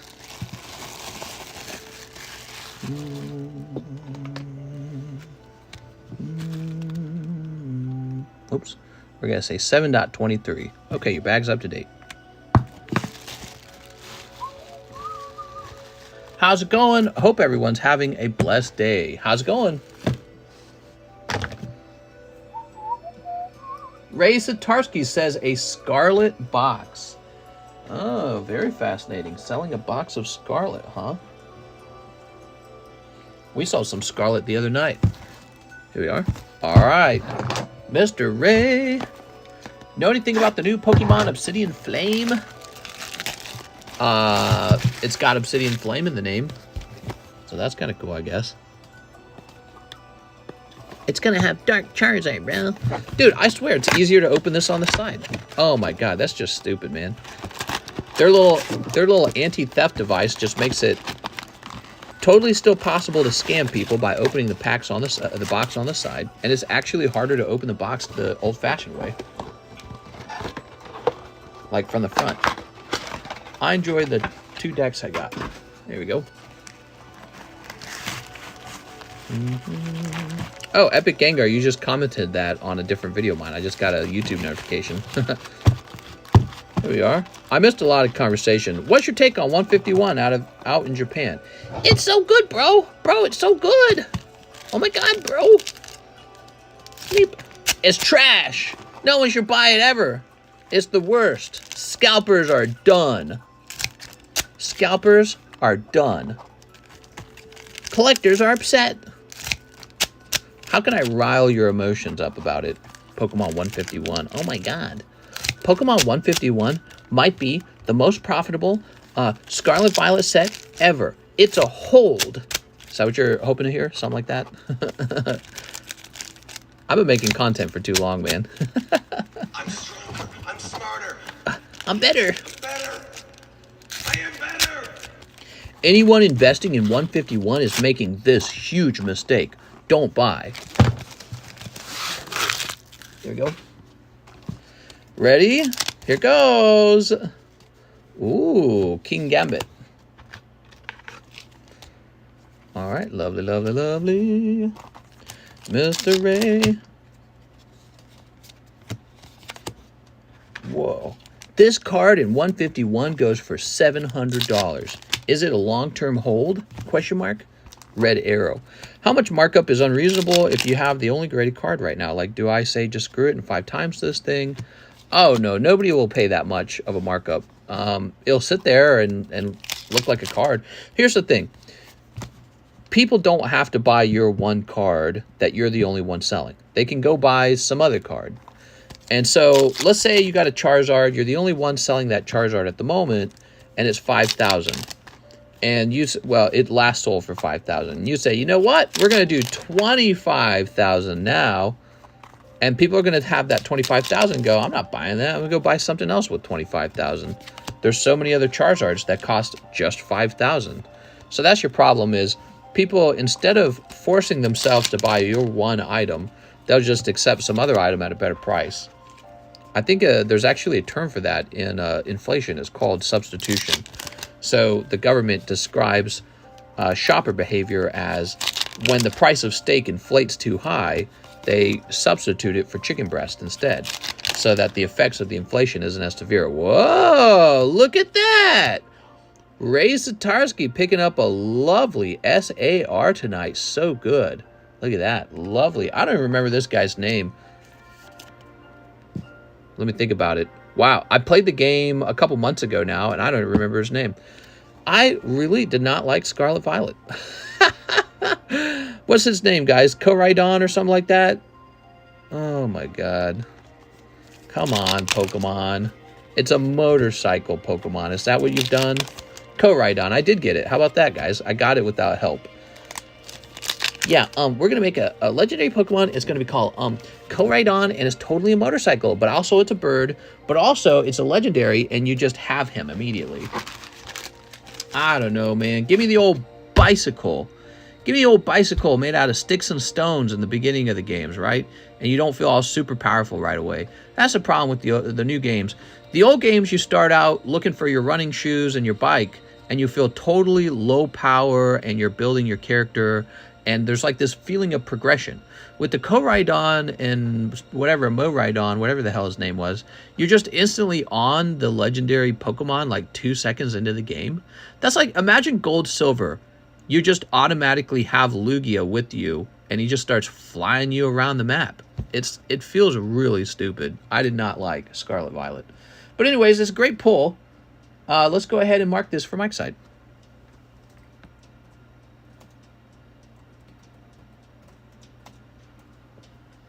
All right. I don't know if he'll post it because it's a bit older now. I can't imagine how hard it is to design new Pokemon without making something that's already been done. Well, so what I suggest is that you start out with Koraidon being more like a really wimpy Pokemon in its beginning evolution. And then he evolves into an awesome bicycle. And then don't even have them be the legendaries. Why does it have to be the legendary? Why? Just have it be a Pokemon that you get early in the game. You know, the game just gives it to you as a required, like, Pokemon item or something. But no, he's got to be the legendary. He's the most fantastic thing since sliced bread. I mean, look at you can tell they've designed him to be kind of like a legendary, except he looks absolutely stupid because this looks like a gigantic wheel. And he actually, the other version of him does drive around like a wheel, doesn't it? But yeah, it's just, I felt that the game was so massively disappointing. I sincerely feel it cut into sales for sure. Here we are. Some nice cards there after he craps on it. Here we are. Pokemon needs to do what Magic the Gathering's doing with limited run serial cards, but maybe make it a little more broad, like 500 cards.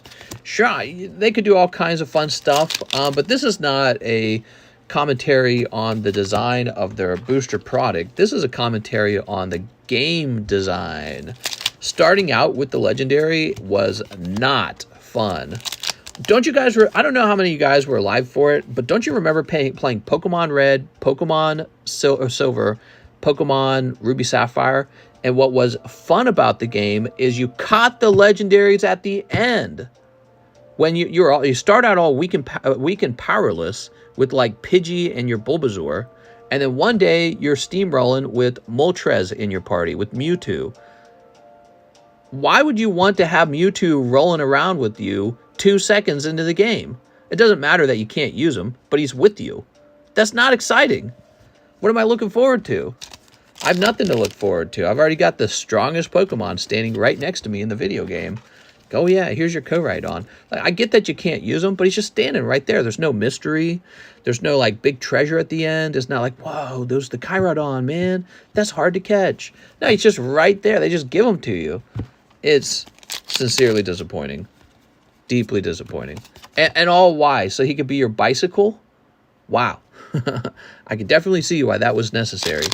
The game couldn't just give us a bicycle. It had to be a legendary bicycle, because that's different. You know what I mean? It's like, well, there's a reason why they don't do that. It's because it's a bad idea, actually. That's why. Had a blast playing. I remember the R-rated Pokemon games where the Pokemon catches you and make you their XXX slaves, says Mary. What are you playing, Mary? Legendaries are rated. I started on Red, then Silver, then Ruby, skipped most of DS, then played 3DS and haven't played much after. I think Koraidon sounds way more fun, says Breaks. You had to save the only Master Ball in the game to catch the rarest Pokemon in the OG games. Yeah, I mean, like Raikou, Entei, Suicune, which are still really loved legendaries today. They were fantastic looking. The point of them is that they were mystical. They were hard to run into. They ran away instantly. You couldn't just catch them. I caught my Raikou because I had a Crobat with me, and I used the, what was it called, like Scary Look or something like that, and it trapped the Raikou in the match. And I knew that the Crobat would outspeed the Raikou. I figured that all out on my own back when I was, you know, kind of a young teenager playing the game. And that was really satisfying. That was really fun because it was so difficult to do that. There was no internet guides for how to catch Raikou, Entei, Suicune. You just kind of had to figure a method out. I think it's called Scary Look or something. Mean Look is called Mean Look. Yeah, so I grew a Crobat and taught it a move I would normally never teach it, and I taught it Mean Look. And I would Mean Look the Raikou, and I'd be like, there we go, I got the damn thing. Because I didn't have any more Master Balls left. And besides, there were three legendary cats, I should say, since now we know they are cats, in fact. There were 3 of them, and so you knew that Master Ball couldn't catch all 3. So you had to find some other trick. All right, Ray Satarsky, great pull, man. Where is all that now? That's all gone or something. Wait, Ray, you're back, Mr. Ray. Let's find your bag. It's been a little while, huh? Has it been a little while, or have you been here recently? I can't remember now. Oh, yeah. Okay, yeah, it has been a little while. Hold on. Mr. Ray, I got you a box right over here. Yay! Here it is. You got a lot of cards over here, Ray Satarsky. Sweet coon, how racist. They aren't dogs. They're cats. The creator said they are based on cats. Raikou's literally a tiger. You can see it. Entei is a lion. And I guess Suicune's like a leopard. I thought of Suicune as more like a deer or something. I always did. Here we are. I never thought they were dogs, though. Everyone else just called them the legendary dogs. Thomas Hogue says 4 ghosts from the past and 2 Hanafudas. Okay, Hanafudas. Mister, can I get a peek up? Peek, yeah! Why don't I have friends who play Hunt Showdown with me? I'm not sure. I used Wobbuffet Shadow Tag where they can't escape to catch Latinos. Here we are. I despise all Pokemon getting experience at the same time more than anything. Then they put so many different XP boosts in the game. It's way too easy. Yeah, actually, we played Pokemon Blue on my other channel, and I was surprised at how difficult it was, even as an adult, to figure out, like, the Team Rocket puzzles with the flippy boards or whatever, flippy teleport tiles. And it was so much more challenging than the video games of the future. The modern Pokemon games have no challenge to them at all. And I'm like, who's playing this? A 4-year-old? Is this a video game for 4-year-olds or something? I presume, actually, that quite a few older people are playing Pokemon these days because they have fans that are 25 years older now. And yet they made the games easier? It's like, this is dumb, dude. Suicune is the only dog feminine deer mix. There's nothing about Suicune that makes him look like a dog. He doesn't. He looks not like a dog. I've seen dogs. Dogs do not look like Suicune. What goes on? What happens? Dog people believe they are looking at dogs. That is what happens with the whole legendary dog thing. We've had this debate. Dog people look at the legendary cats, and then they go, those are dogs. Wow, the legendary dogs. Look at that, guys. I never thought they looked like dogs. It's so, like, plainly obvious Raikou's a cat. Entei, in my opinion, was the most dog-like looking Pokemon, but I never thought of him as a dog either. He was just a 4-legged creature. And the inventor of Entei says he's based on a lion, which makes a lot of sense when you look at him.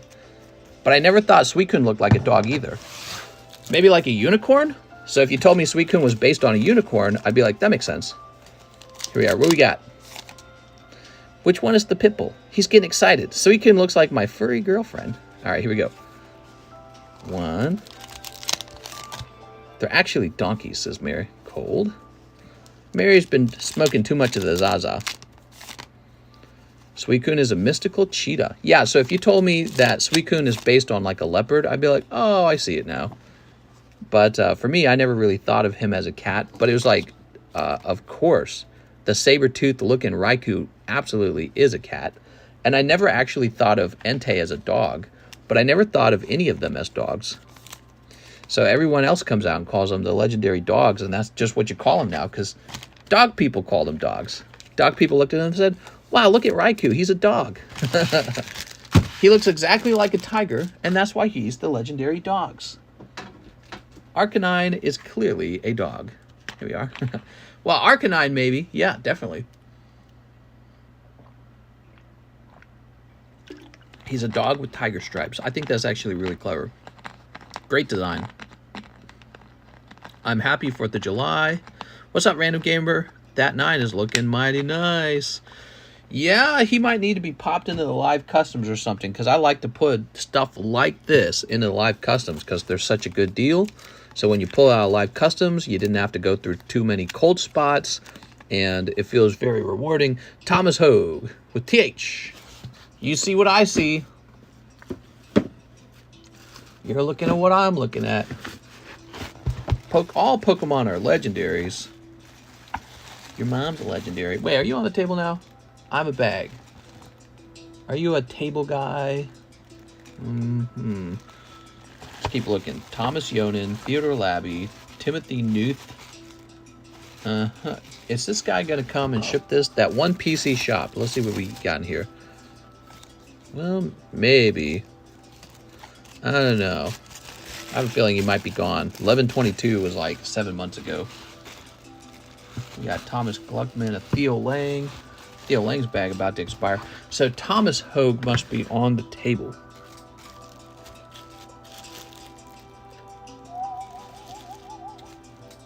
Here it is.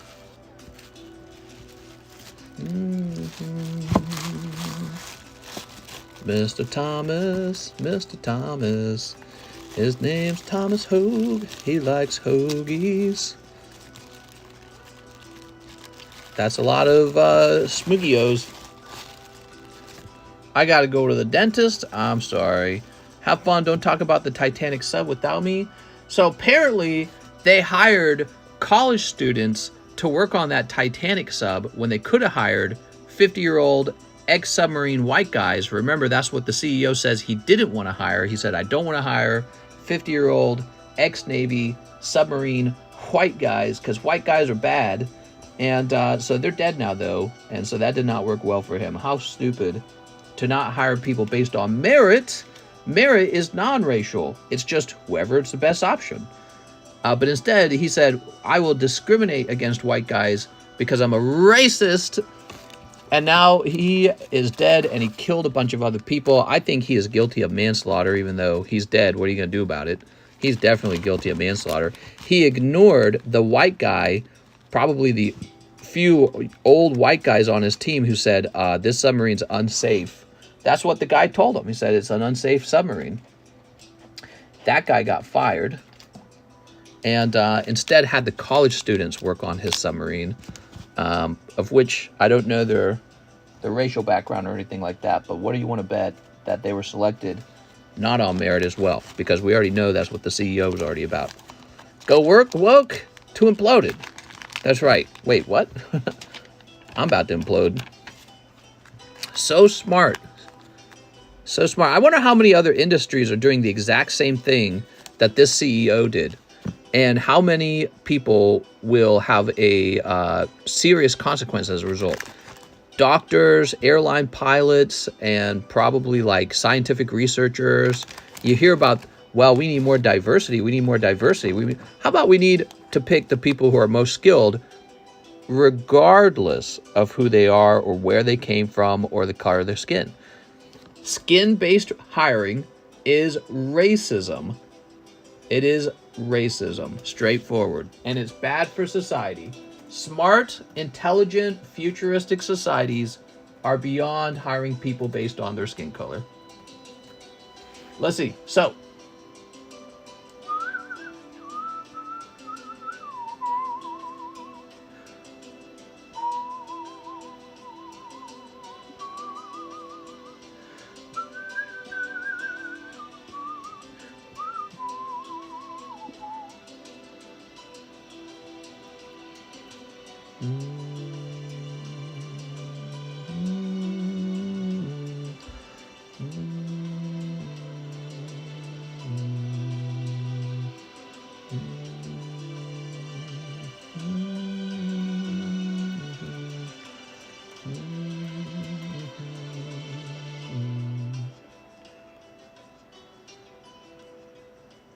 give me a minute. What do you mean, mister? I only hire white people. How am I racist? Mary, stop being such a racist! College students should be arrested then for building a bad sub. Nah, come on, man. The college students? Come on. I'm back. What'd I miss? You missed it! How could you miss it, dude? You can't just go around missing it.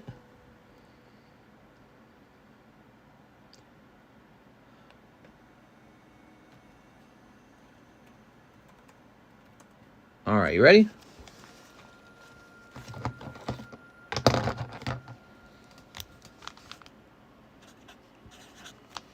So I don't have a lot of these. These came out of a sealed ETB. $48 a pack, Shining Legends. So we have added another one to the pile.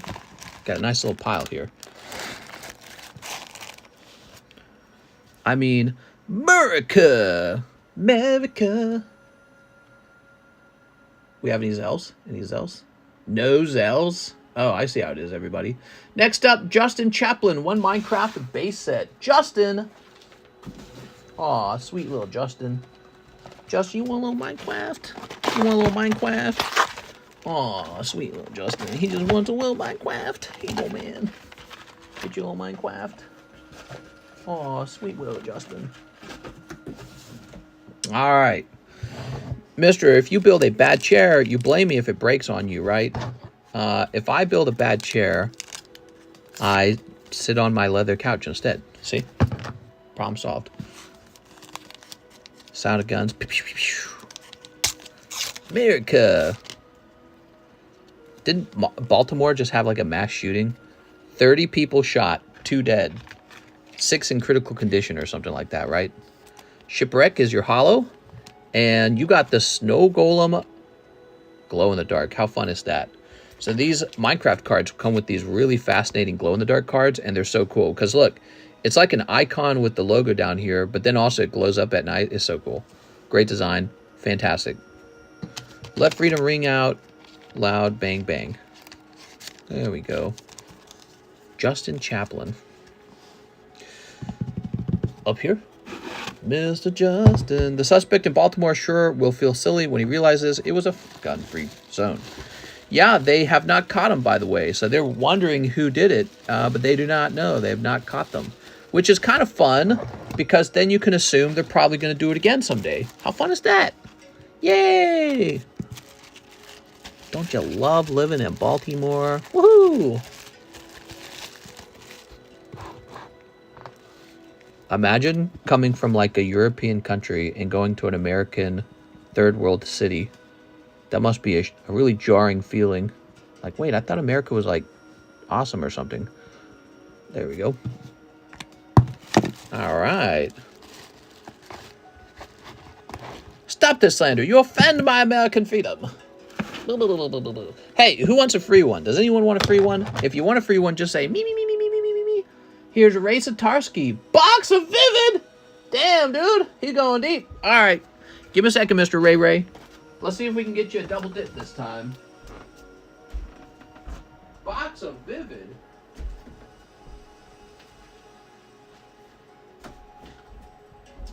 You got it.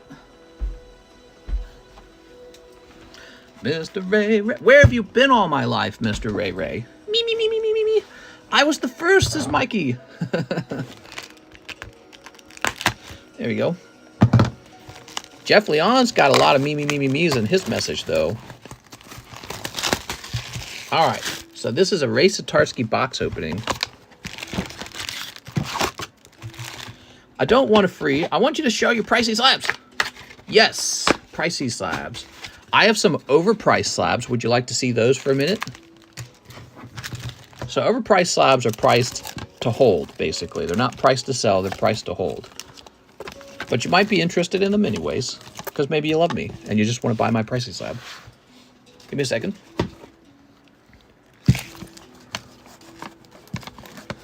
Here is a Dragonite.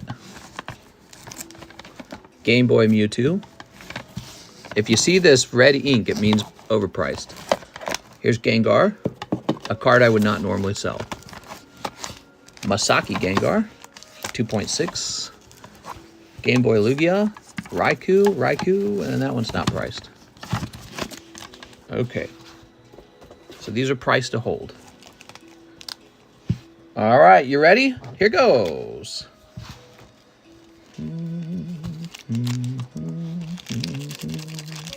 Mr. Ray Satarsky just had a great round. Let's see if we can give him a second great round. What's the best pull in Vivid right now? What do you guys think? There's Rainbow Pikachu, VMAX. He's pretty good. There's Rainbow VMAX Pikachu. I'm trying to think who else was in here. There's the Radiant Pokemon. Wait, were they called Radiant? They weren't called Radiant back then. Amazing Rares? They were called Amazing Rares. There we go. Mr. No Sneep.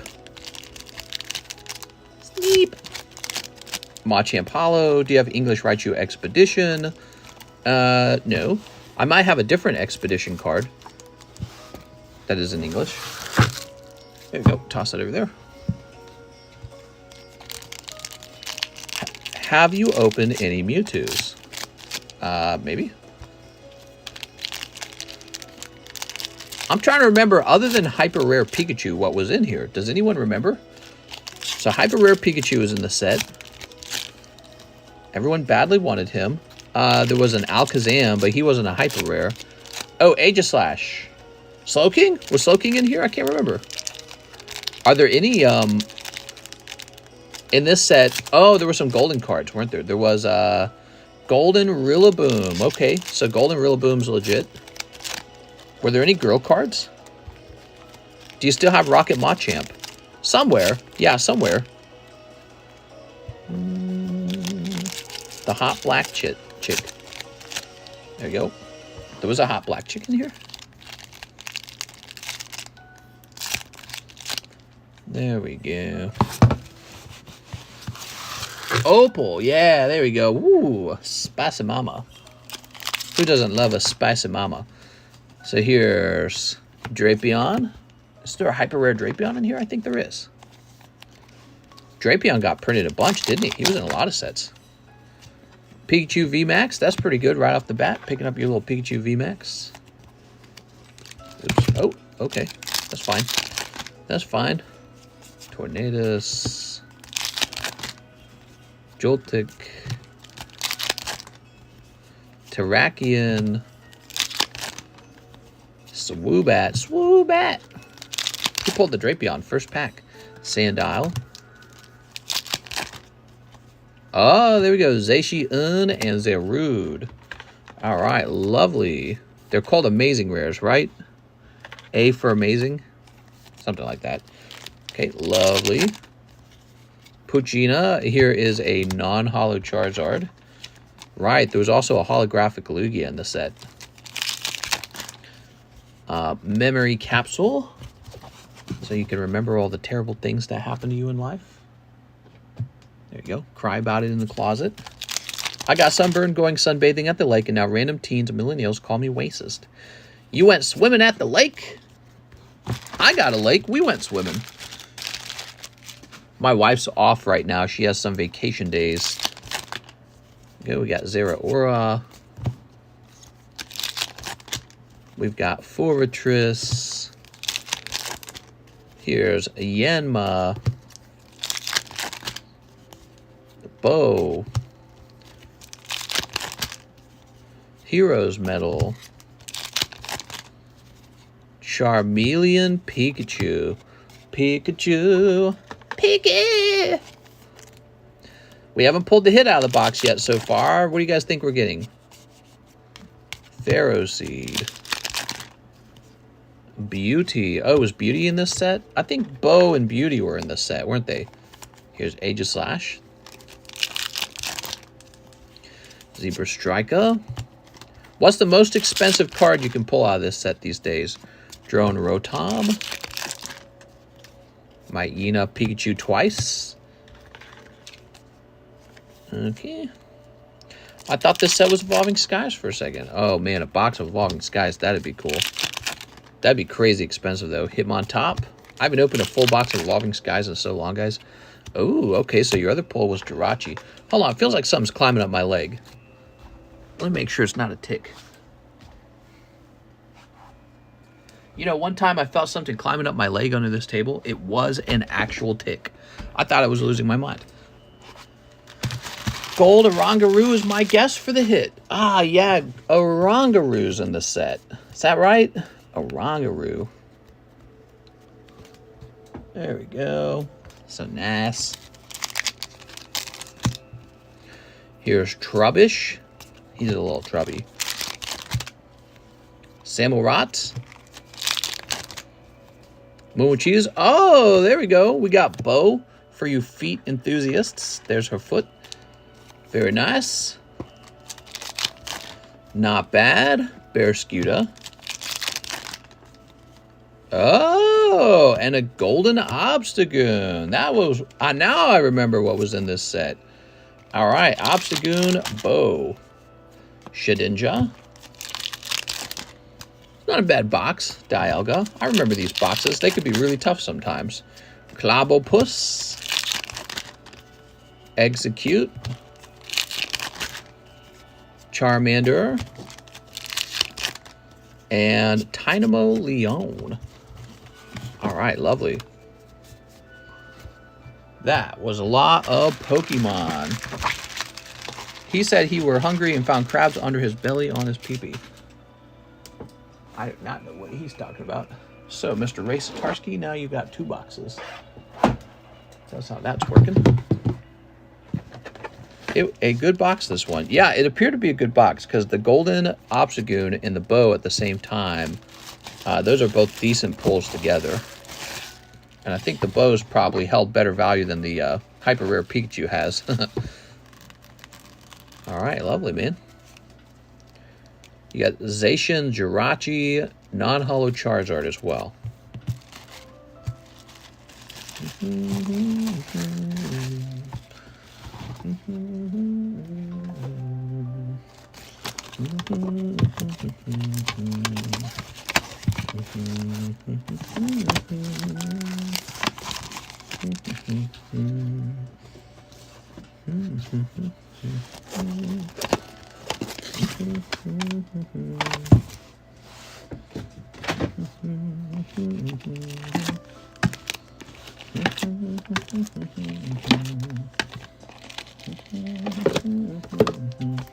Guys want a new card up on the table? Let's see what we got. Just reaching down for something random. Venomoth, huh?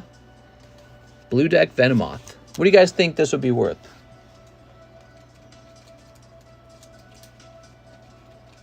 Do you have the Gold Star Trico? I do. Actually, the one I have, I don't think is a 10, so I'd probably be open-minded to selling it. Because eventually I'll want the 10, and I could probably just buy a 10. How's the line? 75? You know, it's funny. I was thinking around there's probably a fair price. I wish these had graded PSA 10 with PSA, because I think all their values would be a lot higher.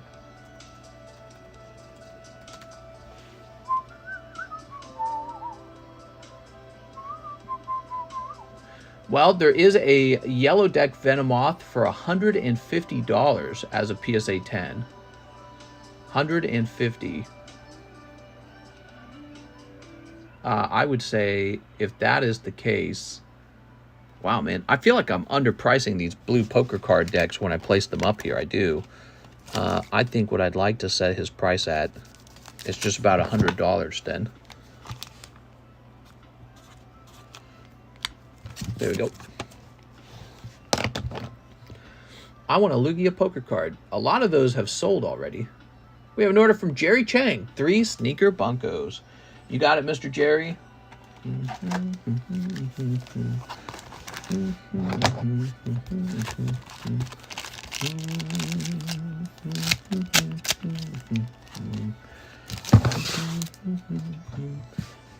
Any closer to opening the Roaring Skies pack? Are you in line to open it? Because I'm working through the line. Maybe there's more orders than I thought. Is the line long? Maybe. Maybe it's a long line and I'm not going fast enough. I adjust my speed based on how long I think the line is. So if the line feels long, I go faster. If the line is short, I go slower. There we go. That's for Jerry Chang. So Jerry, you walk away with a lot of cards, including a number of sexy girl cards, but no etched cards, right?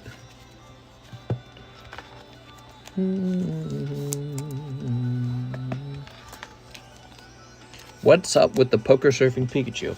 Yeah, he's just a super rare card. That's all it is. He's a card that pulls randomly. It appears out of the yellow deck and the blue deck. He does not come out of the red deck or the green deck. And yellow and blue deck were already more rare than the other decks. And there's probably hardly any left over to open. Abraham G. Rios. All right, Mr. Abraham Rios, you are actually next. And the way it's going to work is I'm just going to pull one from right here. I told you I had a couple of them. See? All right, lovely. Yeah, maybe I should take a couple of these and grade them. Roaring Skies. Here goes. Roaring Skies break. It's not a break. You get the whole pack. You just get the pack immediately, I mean. Here's Natu. Ooh, reverse hollow Natu. All right, cute. Here's a little Dragonair. You can sell it to Tammy. All right. I have no idea about cards, but this hobby seems expensive, no? Card hobbies are kind of expensive. But what's clever about them is that when you put your money into an item, you can then get that money back out. So it's a very clever kind of like, it's a very clever thing. So let's say you were to buy this for $325. Presumably one day you could sell it for $325. Maybe you have to sell it for less. Maybe you're lucky you get to sell it for more, which is what a lot of people would like to do. They'd love to buy a card and then sell it for more than what they paid for it, right? So that's the card hobby. And so yes, it is expensive, but at the same time, as long as you haven't lost the card, you've still got your money in that card. PP are expensive as well, though, so what's your point? Give me pizza or give me death. What is this down here? I received my graded poker cards. Thank you. No problem, Mr. Gustavo. Ray Satarsky says Pocket Arcanine. Pocket Arcanine. Is he talking about this one over here? Yes, here's a lovely card. Here it is. Mr. Ray Ray. So I'm a big collector of these Cardos cards.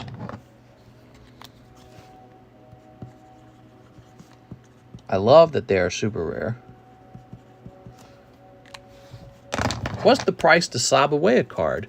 So to put a card into slab away, you have to pay $25. Think of the $25 like interest on a bank loan. It's very similar. You get 6 months with my card, and now you're able to take a card off the table immediately before anyone else can have it. So there's a benefit to that, taking a card before anyone else can get to it. So it turns out slab away is super popular. Here's Chansey PSA 6 for $350. That actually seems really cheap. Here is PSA 10 Eevee. That's really nice. Here is PSA 8 Electabuzz for $70. PSA 9 Togetic Reverse Hollow. Man, that seems really cheap. I don't know about that. Garrett Nadal, 10 avatars. You got it, Garrett. Oh, right. It's $25 fee, and you have to put $20 down. That's correct. So $20 to go toward the slab. Dude. Louis says, why? $45 total. It's a $45 total. How do I find your PayPal name? It's in the description. Louis Sutton. It's so funny. I feel like we had somebody with a very similar name to you. There we go. Let's see. And we grab this.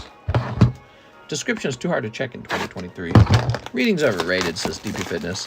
Isn't it crazy how every second someone looking at something, buying something, doing something, 8 billion people in 1 second moving around every... What?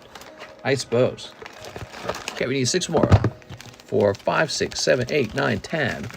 Beautiful avatars for Garrett Nadal. Let's pull you a stamp, Garrett. Mr. doesn't run your credit either. Yeah. Yeah, it cannot affect your credit score at all, in fact. So that's kind of nice. Does not affect your credit score if you fail to pay. But you're going to lose $45 if you fail to pay.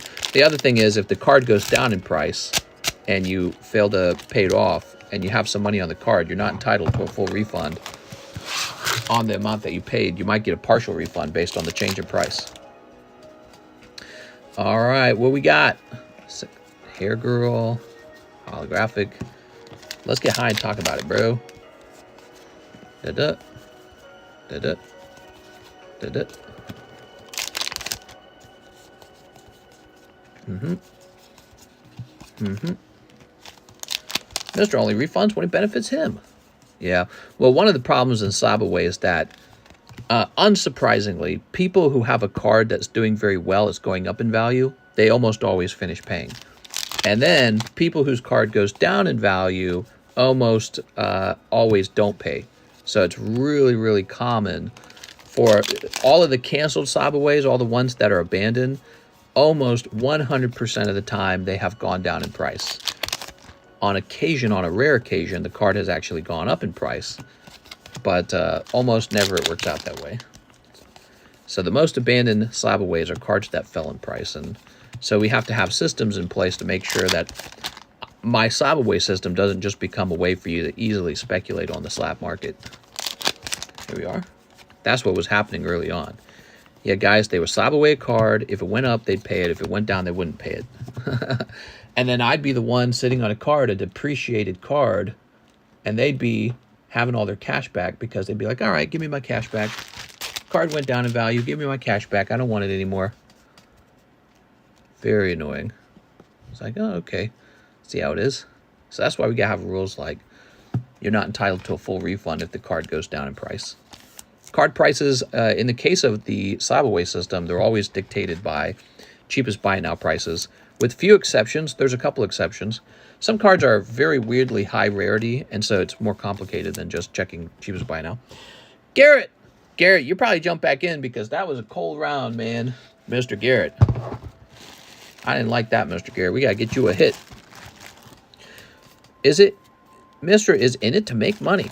I'm in it to make a paycheck. To make a living. That's correct. This is a card shop.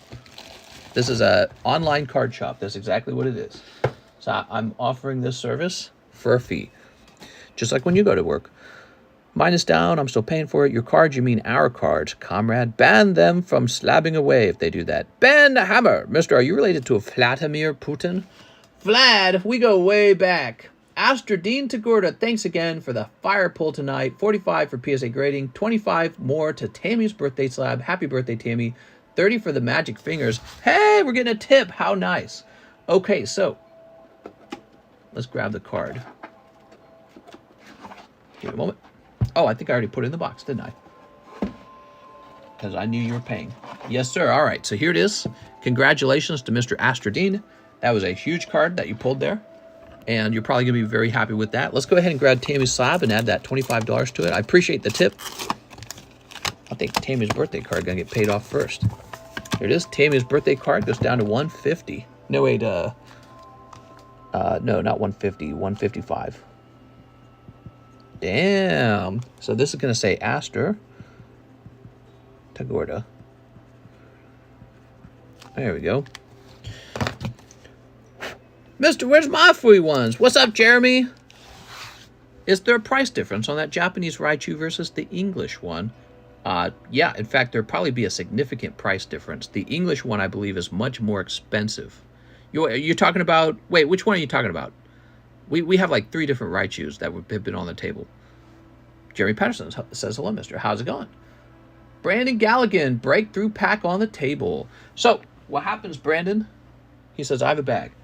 I'm going to grab one from right over here. He said breakpoint? No, breakthrough. They're very similar to each other. All right, we got breakthrough right here. Ta-da. You ready? So these are just placeholders for now because that's just what we're doing. They're all placeholders. And I'll just grab it from the box next to me. All right. He didn't say keep it sealed, so we're opening it. I thought someone had asked me to keep one of them sealed, so. Oh, I saw something nice in this pack. Here's Chespin. Let's see what you got. Magnemite. Fennekin is cute. Oh, Florges pull. Okay. Snorlax. Ooh, that means that there's a reverse hollow Snorlax in Breakthrough, everybody. Look at that. Florges Break. Pretty card. There we go. Your Gengar was more expensive than the eBay one. Can you match that? So, Louis, the Gengar is priced to keep, basically. I priced him as if I don't want to sell him. And I'm doing that with more cards these days, but I understand it's over the eBay price. Brandon Galgan, you may wish to go buy the eBay one. So, Mr. Brandon, I will mention a few things. You'll pay a little tax fee on the eBay one, which will raise that price a bit more. And they will not have a slab away system probably. So you'll have to use your credit card and risk credit card interest fees, or I don't know. Because with the slab away system, you get a full 6 months. There's no interest fees if you fail to like pay, but you could risk the card getting taken back. So, you know, it's a trade-off, but it'll never affect your credit score, which is so important for buying like a home or something like that later. Brandon Galligan. So that is one of the nicer things. Maybe that's why it's so popular. All right, Brandon. I guess if you bought one of the overpriced cards and in 6 months it went up in price, it would still work out for you. I think the harder position would be if you bought one of the overpriced cards in the slab away and then it actually went down in price. That'd be pretty tough. Mr. CGC services when? I feel if we split between PSA and CGC that it will be tough to fill up an order. But maybe what we could do is the next round is not a PSA order. The next round is like a CGC order. We have Ray Satarsky. He says, send my cards. I think that's shipping. Is that shipping, Mr. Ray? I appreciate it. Let's grab this. Let's grab this. Hey, mister, just a random question. What would you say are the best pulls out of Old Maid in your opinion? Well, the Old Maid set? Well, the Old Maid set's really not too complicated. The best pull is going to be Gengar by a lot. And then after that, maybe like Mew and Pikachu and the starters. Yeah, I mean, yeah, that's not a complicated one to figure out, is it? Can I see some slabs in the $1,000 range if you have a chance to show some? How's it going, Louis? We just rotate the slabs on the table. I don't have like some hidden good cards I'm keeping away from you that I just wait for you to ask, and then I stop taking care of people's orders and I start rifling through all my slabs to find you the ones you want. We get a lot of slabs all the time. They're always rotating. They're on the table, and if you see something you like, keep it in mind. As for $1,000 slabs, it's kind of funny because you're saying what I've heard a lot of people say. You're basically saying, I just want the good ones, so go get me the good ones. And it's like, they're gone. A lot of good ones are gone. The moment they go up, somebody puts it in a slab away, and you're waiting for a new good one to arrive, and I promise you there's not like some secret jackpot of good ones just waiting for that question to arrive. You know what I mean? Very common question. So, where are the good ones? Send me those. Mr. Ray Ray. I got your address from before. Very common question. Another common question is, do you have a list? The answer is no. My slabs sell so frequently and so quickly, I would hate to have to update a list. So I don't keep a list. I have so many slabs as well. That's another reason why I'd have to fill up a really big list and then constantly update it. Stick around and enjoy the show. Here we are. Mister, do you got games on your phone? I got games on my phone. There we go. Uh-huh. Uncle John says, bully. Who are you talking to? Who's being a bully? Bullying's not allowed. We got some cool cards, though. Take a look at this. Oh, this one's supposed to be a giveaway. So is this one. Look at that. So these are for future breaks. All these could be placed on the overpriced list, though, to get rid of them ahead of time if you wanted to go into debt for them. Oh, here's a giveaway. What is this? This one's for keeping. This one's not for sale. Although, I mean, in theory, it could be. Anything could be for sale. That's my perspective now. Look at that. That's nice. Poliwrath. Charizard. Fortress is also a giveaway. So those are my giveaway cards. Do you go live every day? All 7 days of the week, if you can believe it. I go live all 7 days. That means I'm employed to work all 7 days. It makes this place a very consistent place to look out for. And we have a nice community of people who show up all the time. We like to talk about controversial subjects, often politics, but all kinds of things. Philosophy, religion, sexuality, dating, food, economics, everything really. So yeah, we'll talk about controversial subjects. We'll open a lot of Pokemon cards and just hang out. And we have a nice server to support our group, and we have a secondary server for selling and buying cards in. Drew Hogan says, hey mister, can I get one Disney? You got it.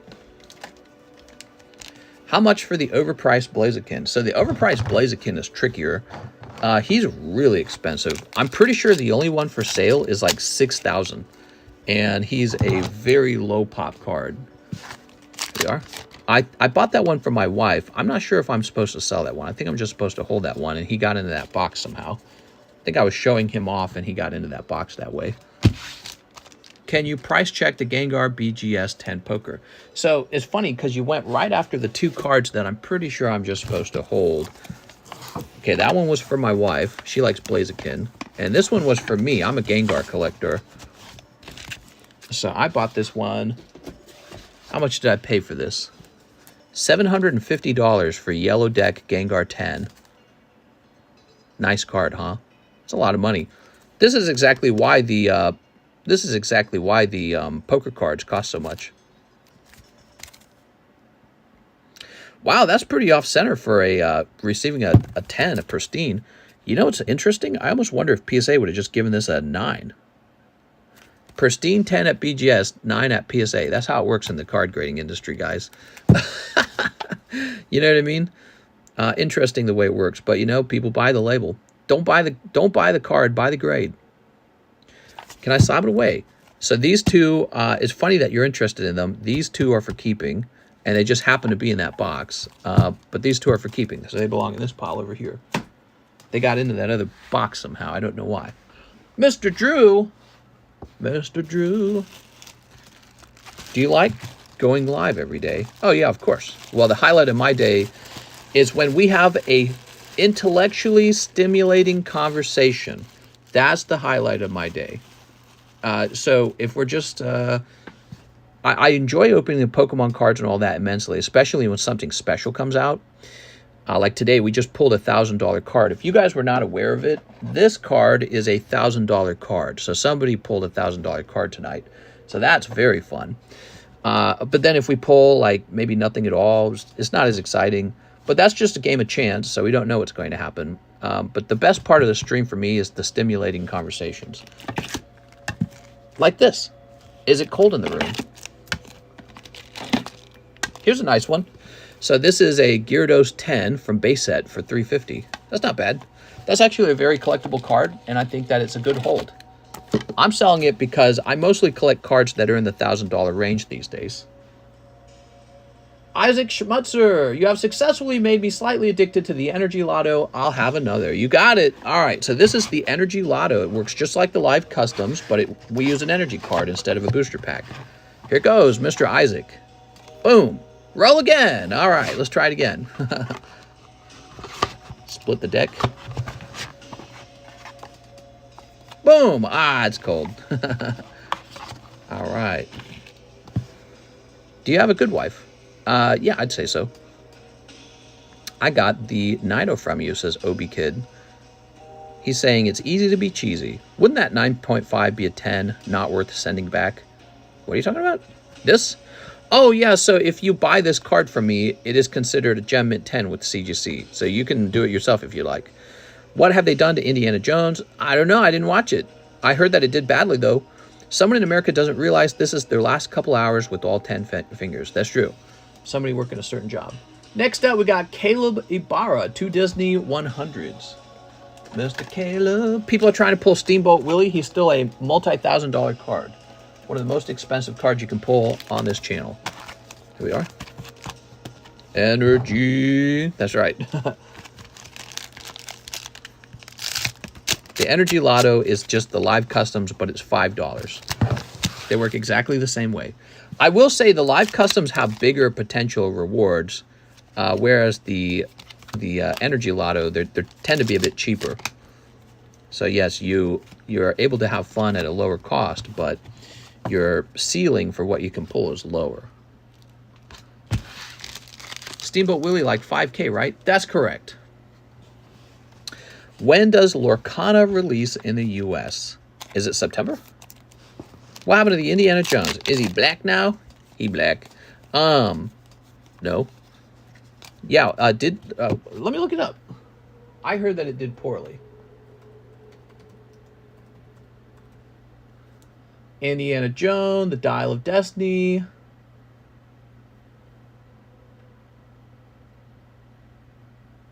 Hold on. There we go. Click on this. And so the users, which is usually what I look at, gave it a 4.3. That's pretty negative. For a movie, that's pretty bad. Even a bad movie would normally get about a 6. So that's a 4. Let's take a look at the new Indiana Jones movie brings back beloved adventurer. The film captures nostalgia but falls short in terms of originality and depth.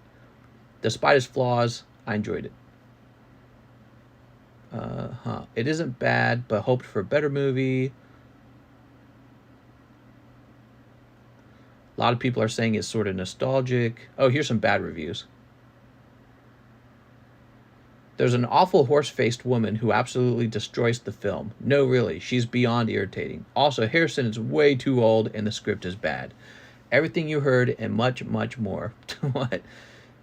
Here's another one. Even the mediocre Applebee's meal was not as depressing as this free show was. I really loved the original franchise. Always good to see Ford, but he was either victim of the old bait and switch. So they say this film is humiliating for him. He's calling the woman snotty, supercilious, grating, grafting, dishonest, vainglorious all at once. She has the sex appeal of olive oil and the temperament of Bo Arthur. Indiana Jones is desecrated, defamed, and debauched. I can think of 20 plot lines where a lettered college professor, archaeologist, adventurer might have had an interesting retirement.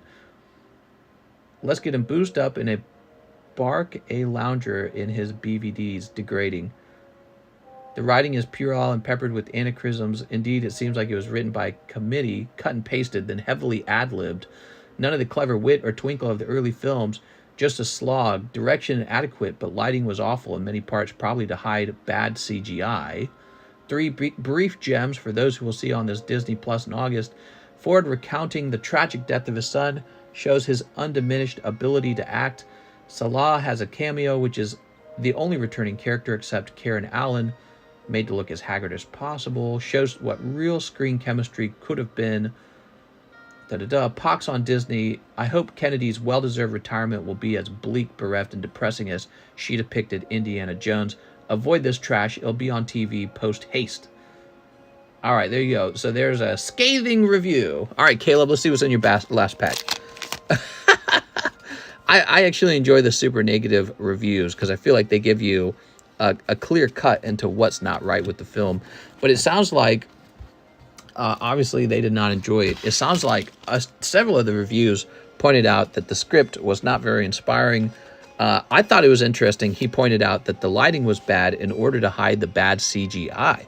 So I've heard that they CGI'd Harrison Ford onto a younger person so that that younger person could do the actual physical acting without Indiana Jones having to do it. That's very fascinating because Harrison Ford, how old is he again? Let me look it up. He's like in his 70s, right?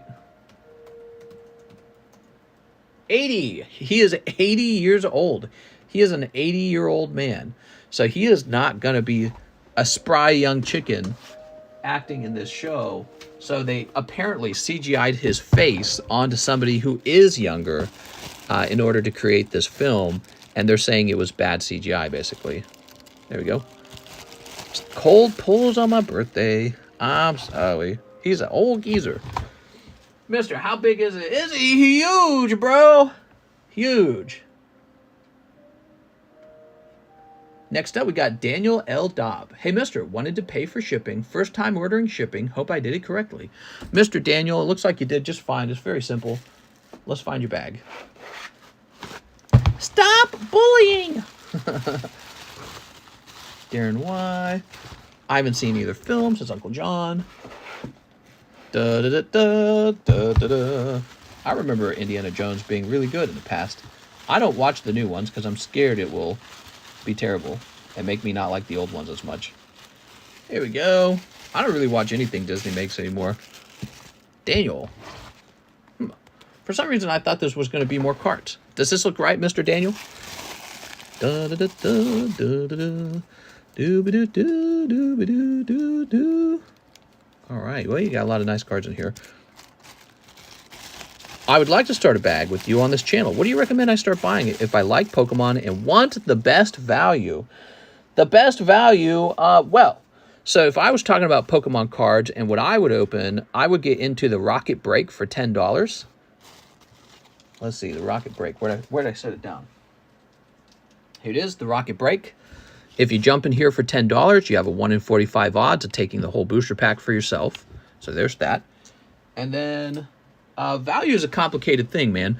So let's say you were to open up this pack of Shining Legends and pull nothing. You'd be really sad. But then again, let's say you pulled the actual Mewtwo Alt-Art. Well, then you'd be really happy. So it really comes down to maybe like pull rates, and we don't know the exact pull rates in every set. So a perfect analysis of what set is giving the most value is pretty complicated. Also, we thought that Evolving Skies, because it was a modern set, was not worth opening. You know, like with the Umbreon, it was, oh, they're going to pull too many Umbreons and his price will fall. But his price actually went up. So it's complicated knowing what's the best value. A lot of what people say is just pick whatever set has the Pokemon card in it that makes you happiest and just open that, right? That's not bad advice, but there probably is some analysis to know which card set technically offers you the best possible financial gamble. You know what I mean? Like financial return on a gamble. I think that from an intuitive perspective, Pokemon 151 is still good for now. It's got the Master Ball, SARs, illustrated artworks, and the Erica card in it. And as time goes by, they won't be as good of a thing to open. So that one's still pretty decent for now. Sneaker Bunko is a non-Pokemon set, and that set's been doing extremely good because even the common cards sell for money because they have sexy naked girls. Damn, dude, it's hard to say. If I were you, I'd be opening up the Topps packs. Topps Merlin stickers 1 and 2.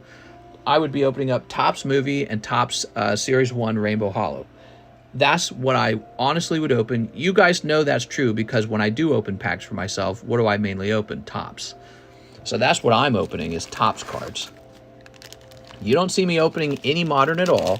You see me opening up my own Topps packs. Here we are.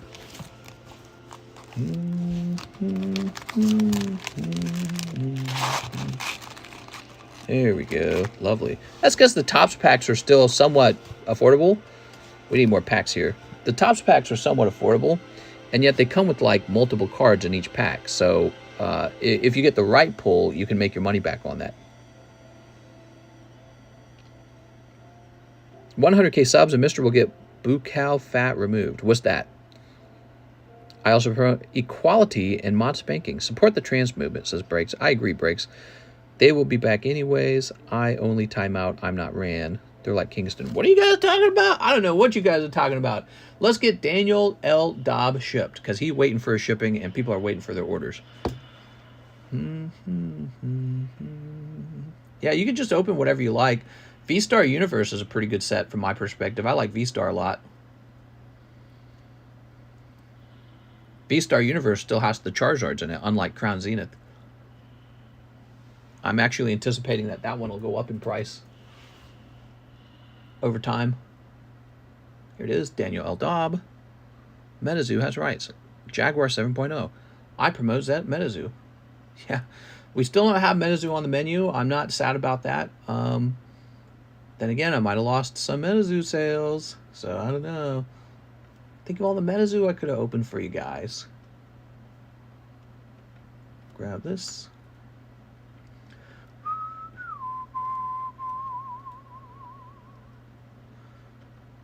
We're going to change this over to a first class box.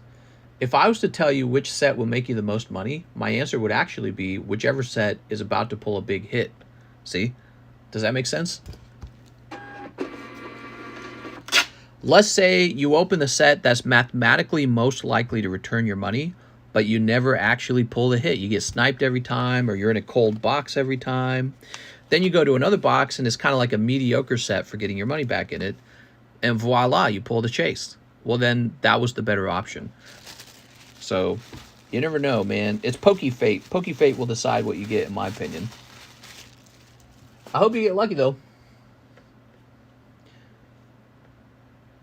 Okay, next up we've got Brandon Galligan, Game Boy Lugia Slab Away. All right, Game Boy Lugia.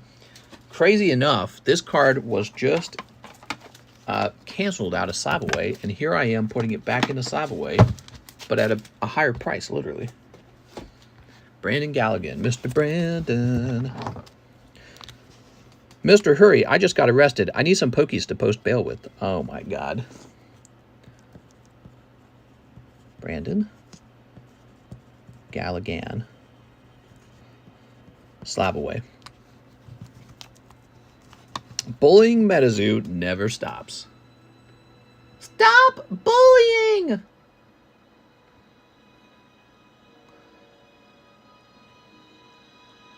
Now, wait a second. Brandon, it says here you've got a Rayquaza. Is that a card you still have? You can only have one at a time, right?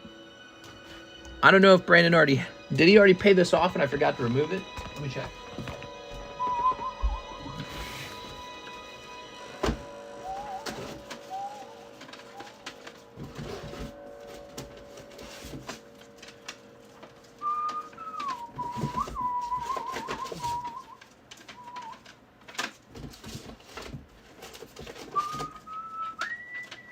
Oh, he might have finished it already. I don't see it.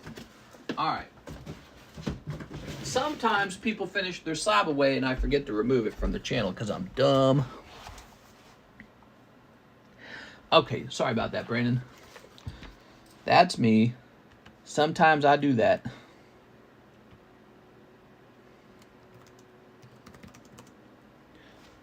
Flip it around. Okay. Now you sent 100, so 75 goes toward the actual slab.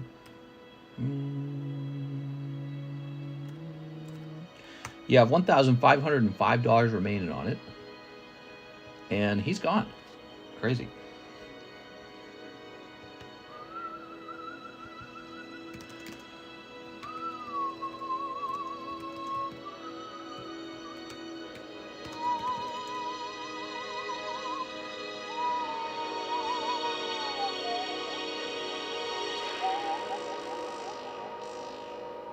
Man, listen to that. That sounds so cool.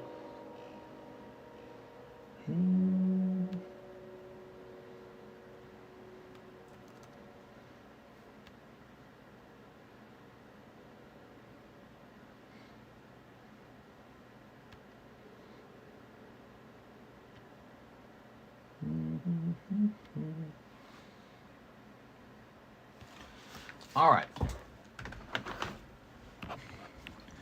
Bullying is objectively good for society. Gucci says, how big is it? It's huge, bro. Gigantic. I'm looking for another pack to add to the table. Do we have another pack we can add to the table?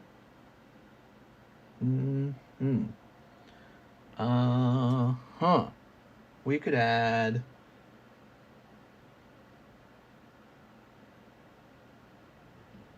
Ooh, I'm going to add these to the table so that people actually see them. Because I feel like people don't notice them on the list. Here we go.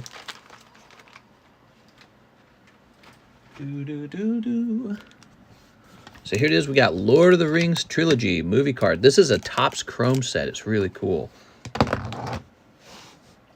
We sold a bunch of these when we first added them to the menu, and then they just kind of stopped. People are like, nah. Okay, grab this. In fact, since we have not sold any for a while, we are going to go ahead and lower the price on them right now. Does Lord of the Rings have booby cards? Maybe. I mean, there are girl cards in there if you'd like to know. There are girls in the story, in the movie, and there will be cards of them.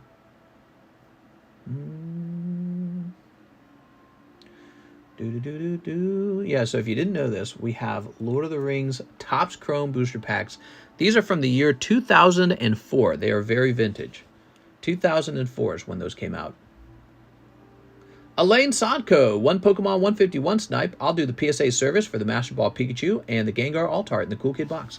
Wow, okay, very good. Well, we managed to pick up 1 or 2 more people jumping into that PSA submission. And then let's grab this. I'm still waiting to get back the Frodo Elven Tunic card from PSA. Ooh, I want to know how that does. Okay, Mr. Elaine with the Snipe. Damn, 2 mass shootings. What, today? Wish I got it at 1100, but screw it. No problem, man. Yeah, he's a nice card. Here we are. All right. I think if you hold him long term, he will eventually go up to 1,580. In fact, I want to tell you something. He was already at that price before. So he got that price in like 2021, and then he fell back down to 1,100, presumably because many more of them were graded and the pop changed. But you know what that means? It means that people were willing to spend that much back then. And with him being such an amazing looking card, the odds that he goes back up to 15 is very good. The odds of that is high. So I would not be too concerned about that. In fact, another healthy sign for this card is every time I put him on the table, he's gone in like seconds.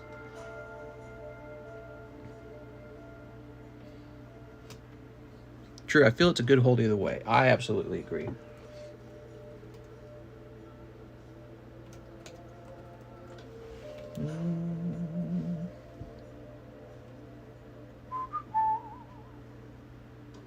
Okay, Mr. Elaine, let's grab your bag. So you're over here. Elaine Sanko.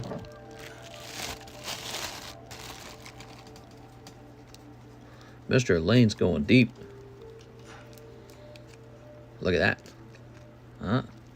No, man, that's nice. He got a Master Ball Pikachu. Game Boy Lugia. It's not a card you ever regret having. There we go. Let's see. Aha, there we go. Oh, wait, we'll use these first. There we go. Opal's the best waifu.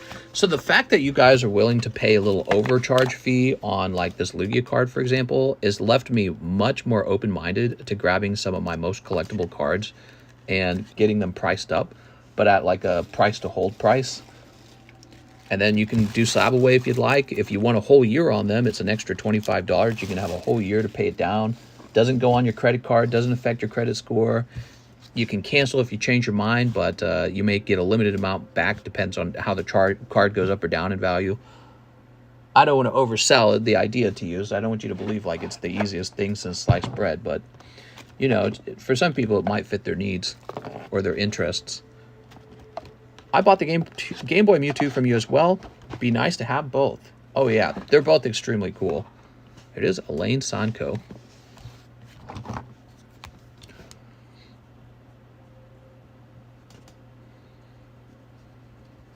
PSA. Mister, I seen your Zillow pics of your house. You need a new fireplace. We are PSA. They took that fireplace. In fact, there's two fireplaces in the home, an upstairs fireplace and a downstairs fireplace. Now, the downstairs fireplace they took with them as a keepsake, like a heirloom, family heirloom kind of thing. And then they taped up the chimney that it would connect to. So there is no fireplace anymore. The upstairs fireplace is nice. We've used it a few times. And if you leave the door open now, it makes the house smell like cedar. There was a Baltimore mass shooting, over 30 shot. And now, Philly, 5 dead. Really? Did it happen at night again? Dude, it's been a horrible year for mass shootings. They're all over the place.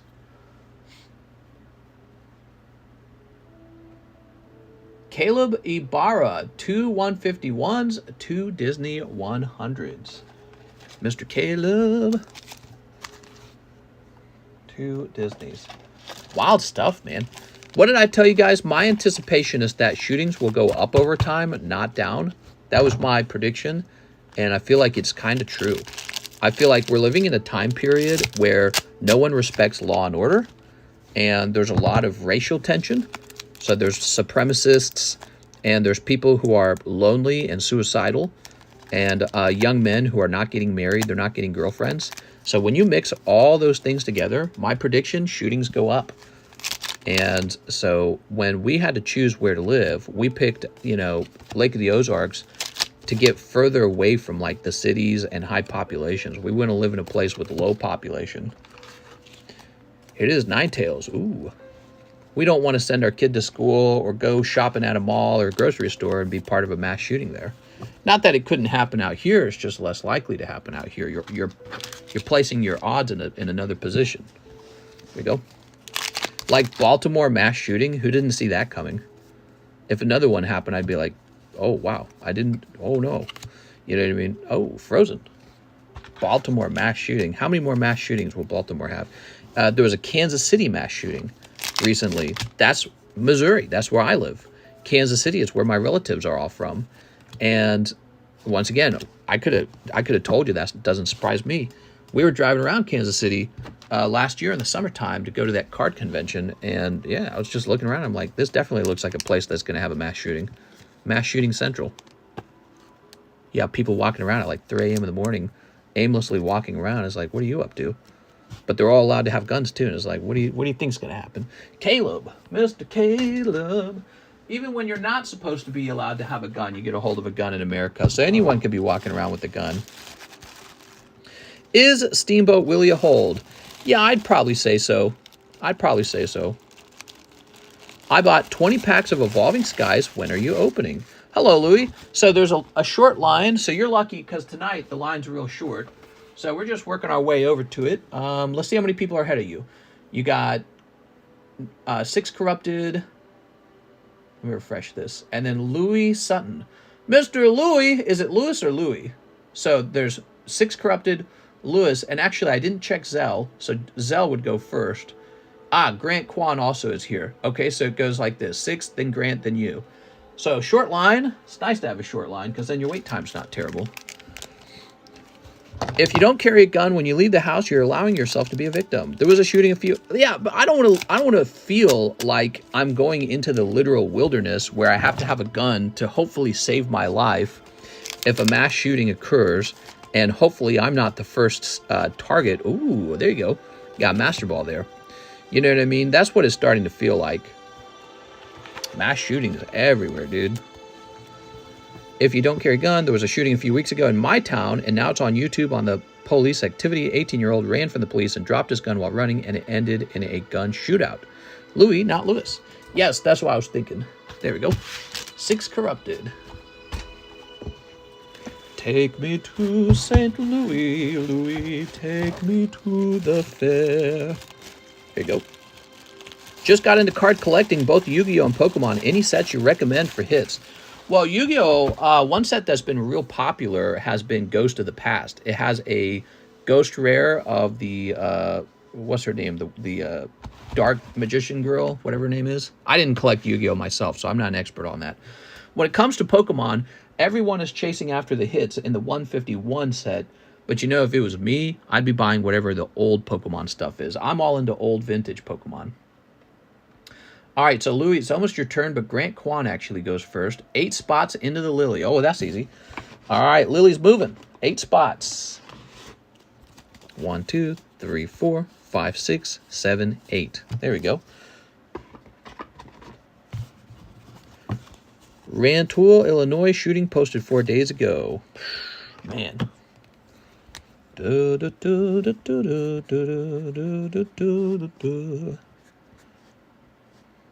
People think it's access to guns, right? But to be honest, Americans have had access to guns for a really long time. It's only recently that we're going through all these mass murders. And that's how I kind of categorized them. I categorized them as a mass murder or like a terrorist attack. And I suspect if all the guns were taken away, you would likely have a reduction in shooting, you know, assuming they don't get a hold of them in some other method or print them or something. But I bet you would see an increase in bombings and an increase in vehicle attacks. There we go. But the trade-off might be favorable. But yeah, it's a crazy place we're living in now, man. Where are we at? How about the riots in France? I wonder how many people died then. 1, 2, 3, 4, 5.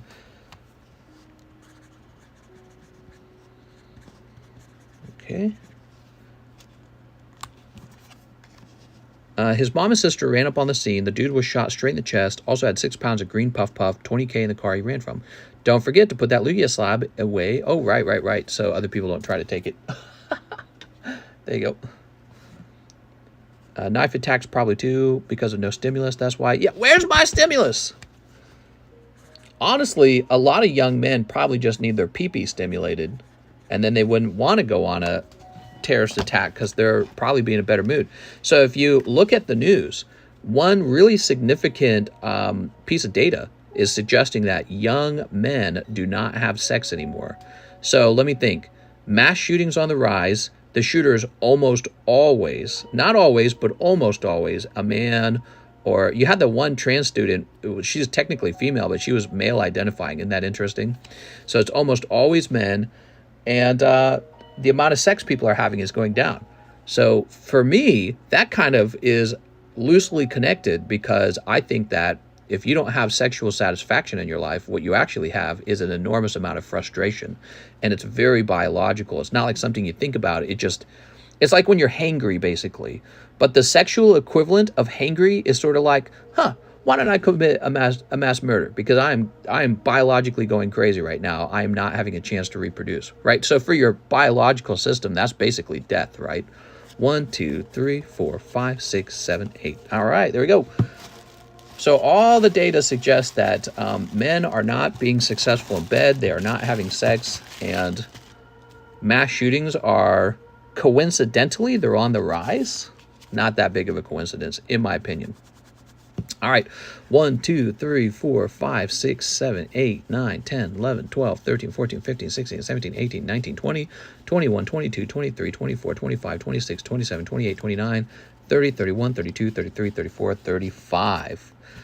35 down. What does that mean? 55 remain? 55 spots remain for the Lily. We ain't getting laid, mister. It ain't right.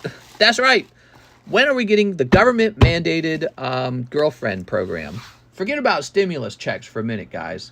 We need a government-mandated girlfriend. Louis Sutton is next. You know what? You sound like Louis Vuitton. That's what it is. Louis Sutton. What's up, man? It's a very cool name. Let's get you your packs. So we could just move this around for a second.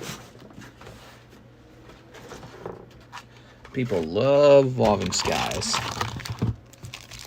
1, 2, 3, 4, 5, 6, 7, 8, 9, 10, 11, 12, 13, 14, 15, 16, 17, 18, 19, 20. Oh, that was perfect. That was exactly 20. So what I'll do for you is if this whole round is cold, we'll get you a bonus pack. Because you never know. Because it's Evolving Skies. Too many bottom G's. The shooting I'm on the fence about. He ran, he had a gun. All that blank buildup making guys go crazy. It's real, man. You've heard of hunger or hangry, where you're not eating and it makes you angry. Well, what is the sexual equivalent of that? Damn, that's a lot of evolving. Definitely sad seeing a young guy dying. Were there any riots or protests over that shooting? That's an interesting theory, maybe a stretch. I think it's more mental health decline due to incompetent or dramatic family rearing. Also, obviously, the idea of being famous. So I think the fame one probably has maybe a slight effect. I think, believe it or not, I think that people are not looking to essentially commit suicide just to be a bit famous. I don't think that's a strong enough draw. It might work on a few guys, but I think the majority of them, you can have a tough family, but if you're getting the Gluck Gluck 4000 from a hot girl, your life's okay. It's not that big a deal. Like, you get over your family. I'm a great example of that. Like, not having a family has been pretty tough for me. It really has. But then I turn around and I have a girlfriend all the time, and it's not that bad, right? What I'm trying to tell you is the Gluck Gluck saved you from going crazy. It's medicinal. It's called sexual healing. But if you got a whole generation of men and they have no medicinal healing from the Gluck Gluck 4000, I don't know how they're going to make it. You know what I mean? Like, I think I just kind of imagine a boy and he grows up and he doesn't have the best parents. He has no finances.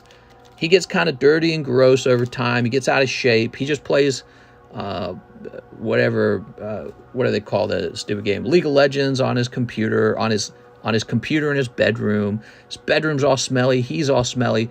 Never gets a girlfriend. He's getting older and older. He's turning 30. He works at like McDonald's or something. He has no chance to buy a home, no wealth, very few vacations, and he's starting to become this thing they call in Japan called a hikikomori.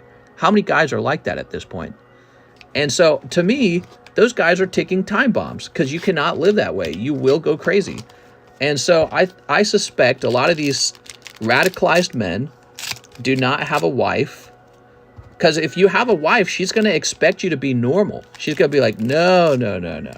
You don't get any of this coochie until you're nice and clean and normal and have a career job. So it's like a failure ship. I'm not blaming the women, by the way. I want to be clear about that. It's like a failure ship of boys being like these like stunted, overgrown children, never really reaching that level where they become civilized and enter into society as a normal human being. And they're having that problem in Japan right now. Well, I think we're having it all over the world, including America. Here we go, Mr. Louis. Let's see what we got. Come on, Moonbreon. If you pull Moonbreon tonight, it's going to be wild, man. Oh, I got to have my card ready. Hold on. Where'd it go? I got a Leafeon ready in case we pull a Moonbreon. Here it is. So if you pull a Moonbreon, I'm going to pretend that you actually pulled Leafeon, okay? But it's for the camera. It's for a joke. All right. They need to work at Disney. Most of the guys are gay and all the workers there are horny. More females for straight guys. But no, so I think that there is a decline in mental health for young men, just like the other guy was saying. But what does that actually look like? Well, it looks like a bunch of men who have become hikikomoris. They live in a smelly bedroom. They have bad clothing. Their teeth are going bad. Their hair is going bad. And they are becoming increasingly less attractive as a potential partner. And what they see on the horizon, they know they're running out of time. They know that the end is near for them. They will be forever alone. And being forever alone it's literally painful. You know what I mean? What I'm trying to say is I was referring to the hangriness, right? Like not getting food. Well, not getting laid is literal pain. Even if you don't understand the pain, it's there. Your body is telling you, hey, you need to go explore in life. You need more. You need a environmental enrichment in your life. And I think there's this whole class of young men who don't have that at all. And I think that they are at a very high risk of becoming the next school shooter, the next shooter at a mall. Because what they do next is they join some kind of radicalized group. They get thrown into some sort of political cause like Antifa or whatever the equivalent of Antifa is for the political right. You know what I mean? So they get involved in politics. That's how they start to feel like they're in a community. And they got nothing better to do but get involved in that. They have no girlfriend. They got nothing to risk. And then they get radicalized to the point that they're going to pull a gun out and shoot somebody. Whether they shoot because they're on the far left or the far right, doesn't matter. And so I predict that we're going to see way more of that. People who are shooting for racial reasons, and they've got, what are they called? The little mantras, or what are they called? When you commit a mass murder and then you have a little book for everyone to read. So they're going to have their little books. They're going to be like, all right, I killed a bunch of people. Now go read my manifesto. That's what it is. And it's really more a failure of society and a failure of his father and his mother to help him get out there and get laid and like reach a point where life is normal and comfortable. What's up, Daniel? How's it going, man? Don't worry, that gets added in during the shipping process. So, no hits so far. We got Flareon, Lycanroc, and Go Lurk. What do we got here? Sharpedo. Come on, we need a hit.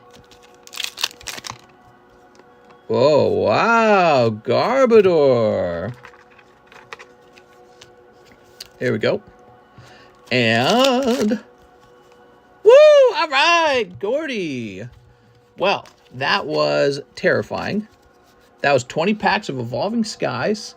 And it is that familiar feeling we get when we open Evolving Skies. None of that was unusual to me. That's why before we even opened it, I was like, if this are cold, I will have to get you a bonus. So I tell you what, I think if we open up one more pack of Evolving Skies, it's probably not going to be Moonbreon. If you want to open another pack by ordering one, you should do that. I'm just going to give you a card. It's called the Pity Pull. You ready? Let me get you a nice one, okay? You're new. I appreciate your order. I don't do this all the time, okay? So if you have your next order is tough, I can't get you a Pity Pull of this type every time. Here we go. So you're going to walk away with Evolving Skies. Well, this is a Blue Sky Stream. Rayquaza Rainbow anyways. That's expensive to me. I think that basically just made me negative on this order. But that's all right. This is your first order, and you went really deep. So I appreciate that. Lewis, let me get it back for you. Why'd you replace the Moonbreon with Flareon? Ah, man, if he had pulled Moonbreon, I would have instantly done that trick so that we could have had a funny clip of it. All right, there we go, Mr. Louie.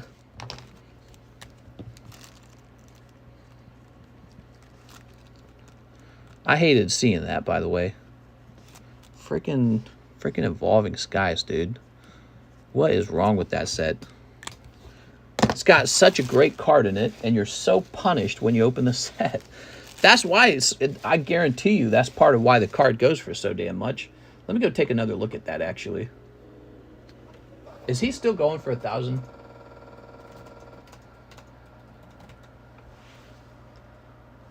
We better put it in VMAX. All right. I want to know. What does he go for now?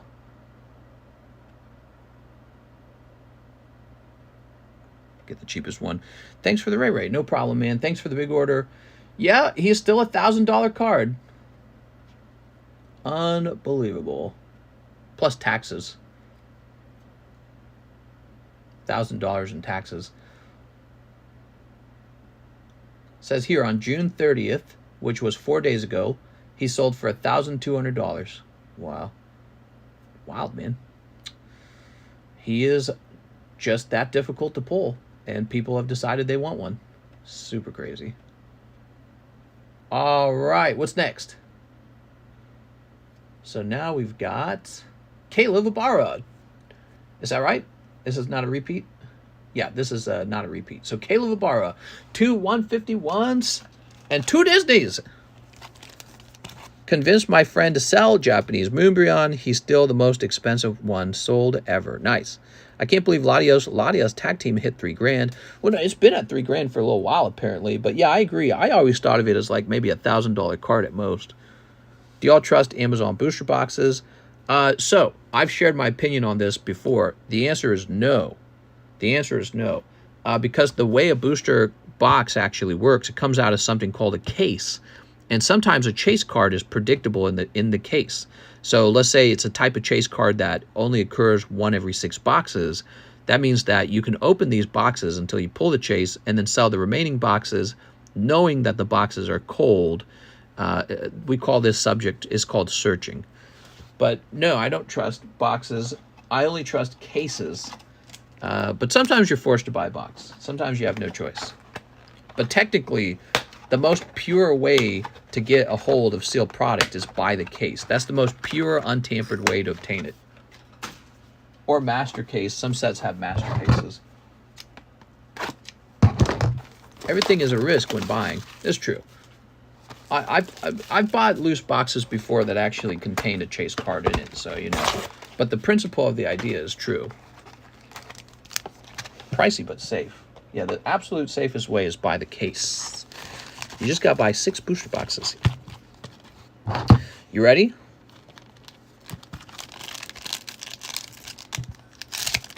All right. I feel like Frodo's staring at us. It's making me uncomfortable. Look away, Frodo. I'll take the 9.5, please. All right, we've got Nidoran. Here's Dragonair. Nidoking. Dragonair. Well, round 3 be cold as well. Let's see. So, Little Merman. Steamboat Willie. Oh my God. Steamboat Willie again. Kim Kardashian's a hobbit. That's right. Kanye West just didn't know it. Whatever happened to Kanye? He went on his crazy rants for a while, didn't he? He was off his meds. He was all like, the juice. There we go. Poor Kanye. Wonder how much that cost him to go on all those rants. Mister has had Disney 100 for months and still no Steamboat. All crazy. Yeah? Well, it's not like people are opening them by the box. People open them a couple packs at a time.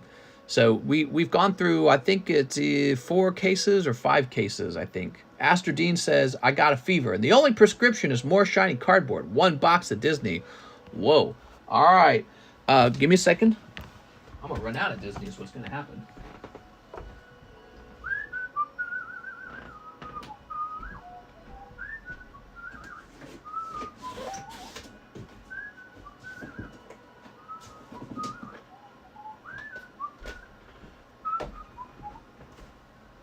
I'm scared for you, man. Disney is the leader in absolutely destroying people. Let me try and find another booster pack we can add to the menu here. I like having these pricey boosters on display. It's kind of, should have been doing this sooner. I'd be down to do a box battle against someone for a Dragon Maid if a signature hasn't been found. All you got to do is tell me if a signature hasn't been found. That's searching. Have you ever had a signed card pulls in the current Dragon Maid? Here we are. Dragon Maid, Dragon Maid. So, I was just hoping to only pull from the hot ones. Thanks. How much are these now? These are going for One Piece, Final Fantasy. Ah, here it is. So $24. So these awesome cards give you a chance to pull a cloud card that goes for like $600, I think. So like 600 or is it more? There it is. So you get a chance to pull this cloud card from Opus 1. That's the base set. He comes out of these boosters. He's a rare pull. You can also pull him as a non-holo, and he still sells for like $200. So this is a great set. Okay, that's Opus 1 Final Fantasy. Great time to be opening it too, by the way, because there's a lot of people playing the new Final Fantasy game right now. So if you were to pull that cloud, grade them, you could probably flip them within a 3-month period at least. Okay. Becoming Wrath says, I'm not searching, but which sets on this list have had their chases pulled? Thanks, not searching though. I know, guys. Wouldn't it be nice if you could just remove the uncertainty from opening boosters and just, you know, go straight to hitting the jackpot? That'd be nice. It's like if you could go into the casino and know which of the slot machines was about to pay out. You know what I mean? Trump or DeSantis, mister? I don't know. I feel like they should be given more time to, like, debate and behave in front of people on stage. Trump's pretty old. He's an old guy, man. Just like Biden. And I've learned with Joe Biden, I do not want a super old, geriatric, crypt keeper dinosaur in charge of the entire country because it's embarrassing. But it's like, you listen to Donald Trump speak, and he just speaks like he did, whatever it was, 4 years ago. Joe Biden's just got mental decline like crazy, and you can tell that he does. So maybe it's not an age thing. Maybe it's just a competency thing. I don't know. Here we go. All right.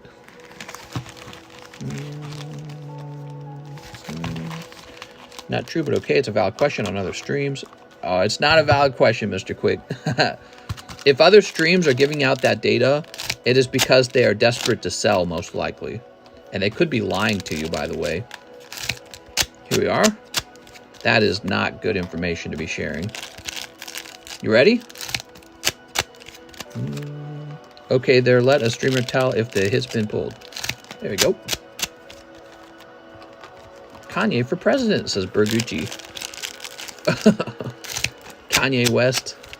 Kanye West went to that dinner to ask Donald Trump to be his vice president. That's so funny, dude. That's hilarious. Trump for 4 years to fix our economy and policies, then DeSantis for 8 years to lead us into the golden age with a more stable economy. Yeah, I think it's complicated, man. I don't think that America just needs a strong economy anymore. What it needs is a brand new culture. And I feel like that's impossible without a collapse. So America needs a new culture is what it actually needs. And I think it's too late for that. We're beyond that point. Here's Pincer. Oh. The only way I could see people wanting to change the country for better is if they go, you know what? Life was, America used to be this wealthy, powerful nation, and now we're like screwballs over here, and I'm tired of it. I want to go back to being the winner.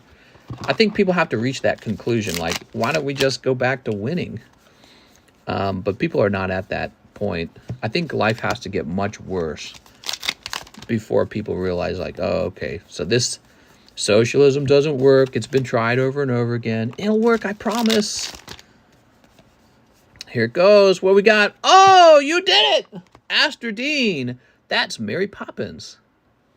You gonna pop that pussy? No, I don't know what I'm talking about. Yo, Mister and friends. What's up, Luke? No one says if a hit's been pulled. It has. It's been pulled. We pulled Steamboat Willie already. Chaley Sheen winning. I'm Mary Poppins, y'all. Wait, why is she white? There we go. It's a wrong color. There we go. All right. All right, here's Bonjour. All right, lovely. Very nice, very nice. Iron Man. Mister, you run for office? Nah, I'll stay here and open Pokemon cards, but we can talk about who's going to run for office. Winnie the Pooh. Maybe a TikToker says it. That's desperate, but not true. Are we still debating about whether or not searching is okay? Searching is just... There's probably guys who are so new to this that they don't even understand what searching is. Like, I'm talking about, like, streamers. And then there's other streamers that are just desperate to actually sell. So they'll say something like, oh, yeah, it's hot. Please buy some. So they say, oh, it's totally hot, dude. There we go. We need to get invaded by a hostile alien species so we can band together. Literally anyone with a big brain doesn't say a hit. Oh, nice. What a great box, man. Is that 4 pulls? I think he got 4 pulls out of this one box. Damn, dude. That is 4 pulls. Holy. That's a good box. Just started playing Mario Kart. Feels so nostalgic. Nintendo is good therapy for stress. Let's talk about another type of therapy for stress. It's called the Gluck Gluck. I just like seeing the packs get opened. Here we are. Snow White and the 7 Black Dwarves. Snow White living with 7 men? What are you on about, Disney? Got half my tax return today instead of tomorrow? I'm cheering. Why would a streamer say a hit has been pulled? Because he's dumb. I don't know. He doesn't want to make a fair playing field for all the people opening packs. Can I get the Tinkerbell? You know why it's not fair to tell people if a hit's been pulled, right? Because you got guys who are just snipers. They're like vultures flying around with their little vulture beak. And they will never buy into a set unless it has a chase pull left in it. And essentially what happens in that scenario is the vultures will always test to see if there's a chase. And then they let all the other people who didn't test open up cold packs for them. That's an unfair environment. That's why you never tell people whether a hit has been pulled or not, because it creates a more fair environment for everyone. Because the vultures should have to open some cold packs too, is what I've learned. The vultures should have to open some cold packs too. Here's Let It Go, Let It Go. I would suck a fat chick's titties for Pokemon. Well, that's not really saying much because there's probably a lot of people who would do that for free. I'm a vulture. Mister, if anyone... Yes, there's the vultures flying around looking for the dead body. Ooh. Which set's about to pay out? Ching! But, you know, that's the nature of this. People are looking for the hot slot machine, like I said before. And to make it more fair, you have to make sure that if it's somebody who just popped into the stream 5 minutes ago, they shouldn't have the same knowledge about the pull rates of somebody who's been with us for like 5 hours tonight. You know what I mean? That's just how it is. And so, but it'll always be this way. There'll always be a guy who pops in and kindly asks, tell me where the hot ones are, please, because I'm searching. And then he will then be offended if you tell him, we don't do searching. Yeah, well, all these other guys do. Well, then go buy from them. What are you doing here? You know, you already found somebody who tells you where all the hits are. Why don't you just go invade their stuff? Probably because there's a bit of an exaggeration going on. Aster Dean, where's your stuff? Over here? Probably they're exaggerating. It's about integrity. That's why I support Mr. I legit bought 1 pack, have 0 idea. Tell me where the hot ones are. I'm searching. But it's fun to argue with them. Here we go. All right, lovely.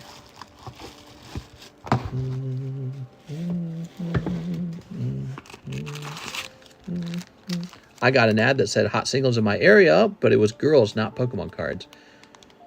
We got these more expensive packs here. If you want a chance, that's a lot more expensive. But here's an Ancient Origins booster.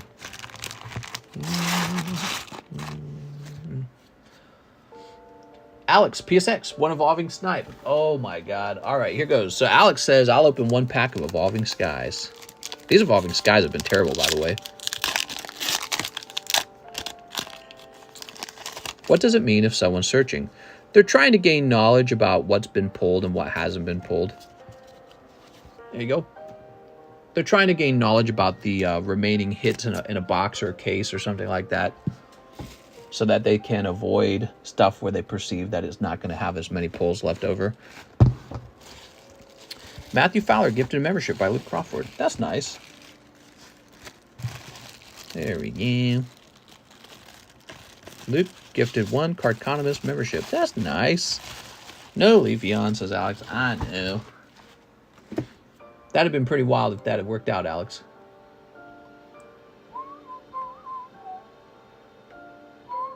Here's Louis Sutton. He says 5 live customs. Oh, so these are very scary. These are a fast way to lose your money, but they could also be hot, so you never know. The first step is we must shuffle or it's an illegitimate opening. So we did the shuffle. It's basically we just split the deck in half. And now we go 1, 2, 3. Oh my God, please give him something. 4. Ah, there we go. And 5. The dang it card. So the dang it card will tick up to 32.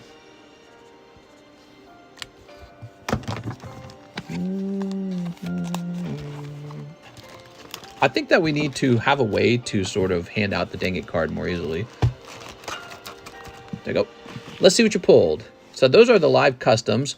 This is a hit in the live customs. Oh, very good. Okay, so you have pulled some very cool thing called... Ta-da! Oh, wait, that's a 69. Hold on. You pulled the 68, didn't you? Wait, do I not have a 68 laying around somewhere?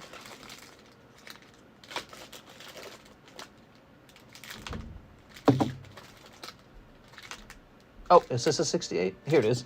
All right, there we go. MS68, the Red Dragon of Wales, 2 troy ounces, I believe it's troy ounces, 2 troy ounces of pure silver, graded by NGC. This is what you just pulled out of the box. So this is a collectible silver coin.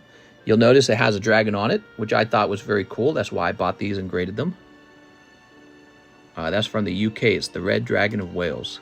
Red Dragon of Wales. So if you're British, you might actually find these especially collectible and enjoyable to collect. There's the Queen's face on the back.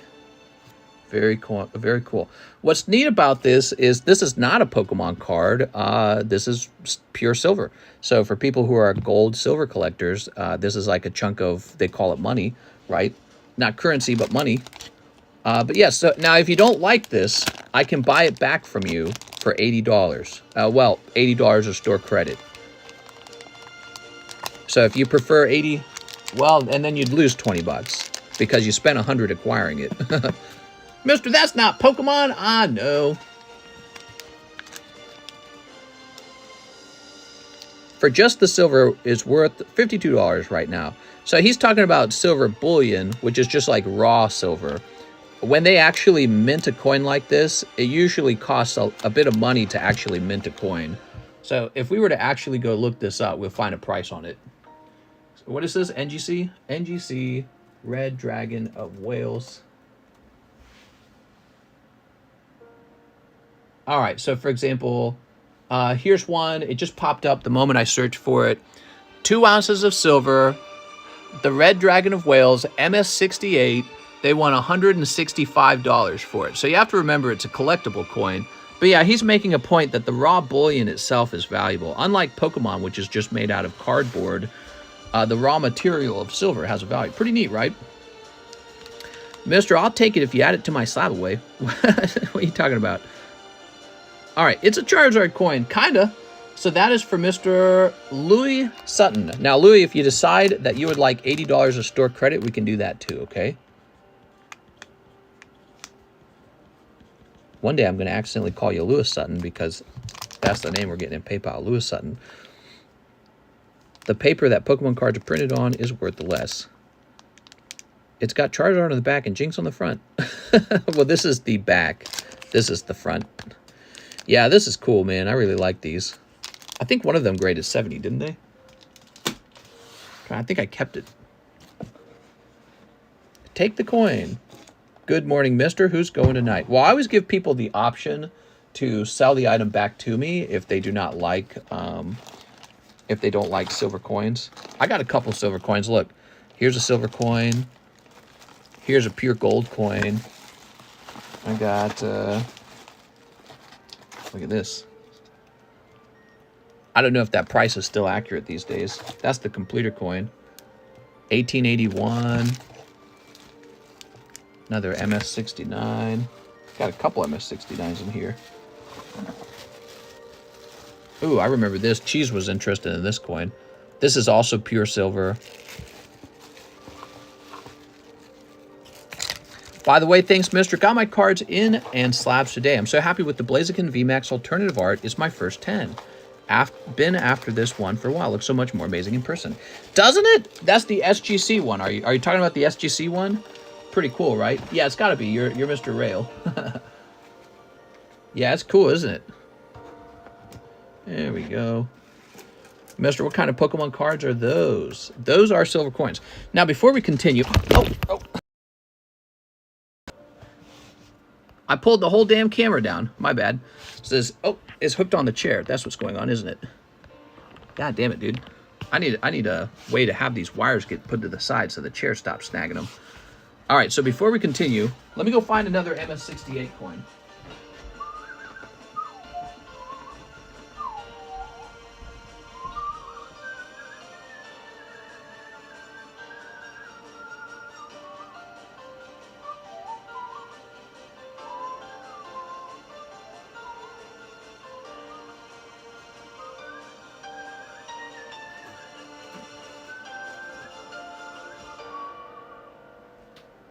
Is this it? Oh, I found them. All right. I was wondering why I couldn't find them. They were hiding.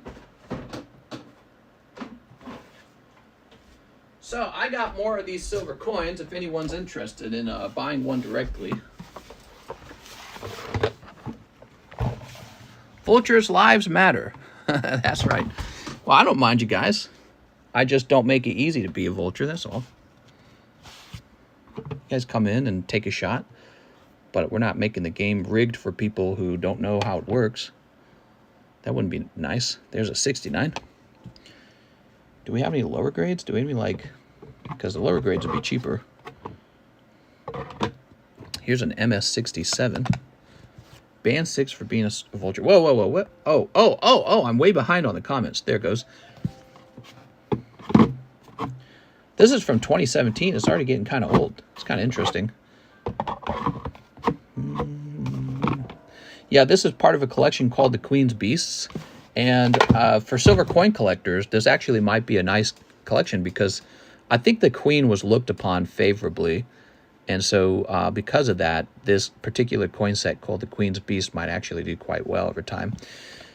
That's what I meant. Would you add it to my slab away? One of these coins? I got to say one slab away at a time, okay? So what you can do, because I'm not about to run out of these, I have a couple of each. What you can do is you can tell me that you'd like one after your current slab away finishes, okay? All right, cool. Let me place these back on my shelf. How's the price of silver been doing, I wonder?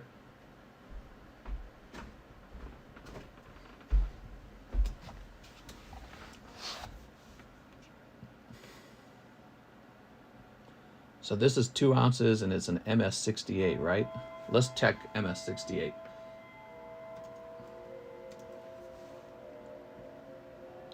The only one is $165. Are there any sold?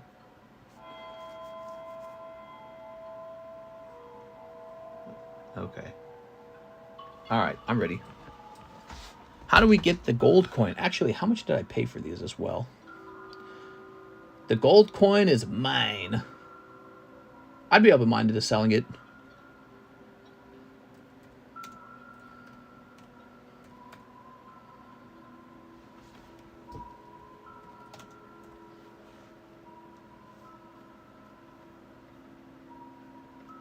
I'm trying to figure out what I actually spent on these. Huh, weird.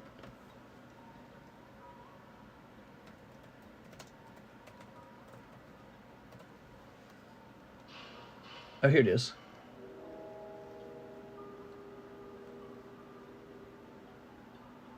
And what were the details of this?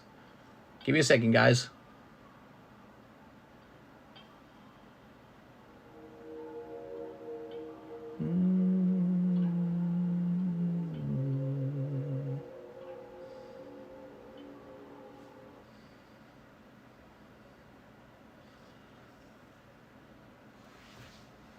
So, I'm doing some math here.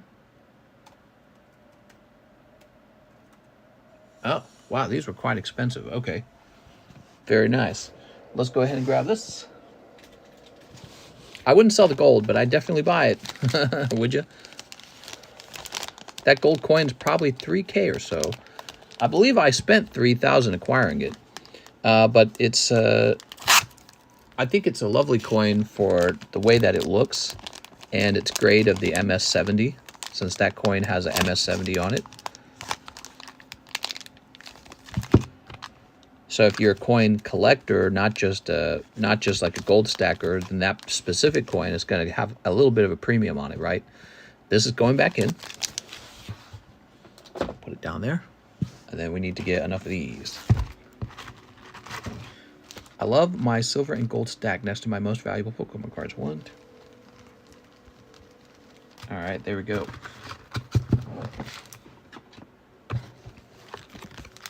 Silver and gold. Yeah, I was originally interested in investing in gold before I got into Pokemon cards because I thought gold was fun. It was physical. You could hold it. You could look at it. And so I was thinking, I'll put some of my money in stocks, some of my money in real estate, and for fun, I'll collect some gold. But I ended up running into Pokemon and going, oh my God, Pokemon cards. Experimental, newish, and nostalgic from my childhood. And I said, I'm going for the Pokemon. So I did Pokemon rather than gold, rather than baseball cards, because I was also curious about baseball cards. Even though I didn't play baseball, it was the idea of having a collectible item that can be traded back and forth. That's what interested me about it. All right, next up we have Tariq Aslan, and he says, 2 energy lottos requested by my wife. You got it. Let's get you a hot one. I love my silver and gold snack. Must be born rich. Boop. Rich, bro. Boop. Ah, they're cold. I'm sorry, Mr. Aslan. Cold ones.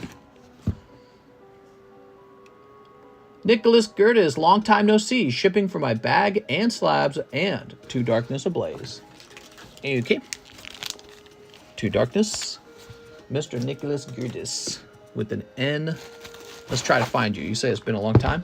Do you think CGC 9.5s will now sell at the same price as a PSA 10? No, I don't think they will, but I think they will sell for a higher amount than a 9.5. Does that make sense? So if a PSA 10 is 500 and a CGC 9.5 is 250, well, the CGC Gem Mint 10 is going to sell for like 350. So it won't go for the same premium as the PSA 10. One day, though, it might actually do that. So in the long run, it might actually sell for PSA 10. Same with SGC. So like you find SGC slabs, you find them at better prices than PSA 10 slabs because people are like picky and they only want PSA. But slowly, you're going to see the price of SGC 10 creep up to the value of a PSA 10 as people say, I do not give an F anymore. I just want the card that has the 10 on it, and these are reputable companies. There you go, Nicholas. Nothing crazy coming out of those darkness packs. Shipping for my bag and slabs. Well, you got a fat bag here, saying you got some slabs, huh? All right. Nicholas Gertis. You came back to us, says Alex. I miss Jack Sultan. A couple months since I think I last ordered. Yeah, not too bad. 523. Not too long ago. Mr. Nick. Where you been, Nicholas? Tell us. You've been seeing another woman, haven't you? Okay. Ugh. PSA hands out 10s like candy. I think CGC 10 should hold more value considering they're more strict. Yes and no. It depends. You know, what happened is PSA created certain standards for collectible cards like Gem Heroes, first edition. You want a Blaine's Moltres? Well, you gotta have to bet on it being really good to pass the PSA 10, right? And if CGC has a much lower standard, well, then the market's going to be flooded with 10s that can't exist in a PSA form. So then what happens? Does it become like a race to the bottom? Who gives out the loosey-gooseyest 10s? And that's a troubling question. There's no clear answer to it. Zachary Kabadas. It's Zachary Kabadas. What's up, man? 1 box Dragon Maid. No bag yet. Shipping to here. Sorry about bringing up controversial topic. Oh, no, you're fine, man. It gets asked all the time. I promise you.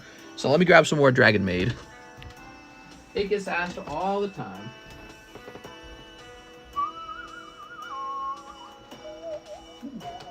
Must be one of the most common questions, in fact. All right. If you watch the stream every day, though, it gives you a hint about what's hot and what's not, because it's not like I can hide the polls. So keeping an eye on the stream night to night, some people really do know what's been pulled.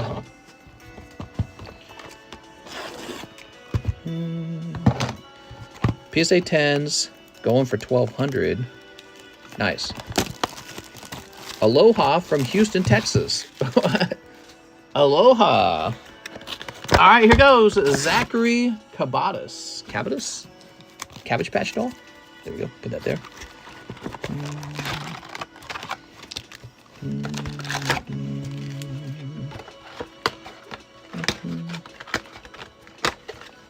Toss it over there. Ooh.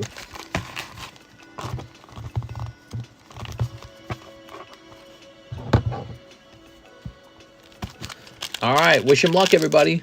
Sleep. This is his first purchase, I think, guys. It's okay. I love you no matter what, Nick.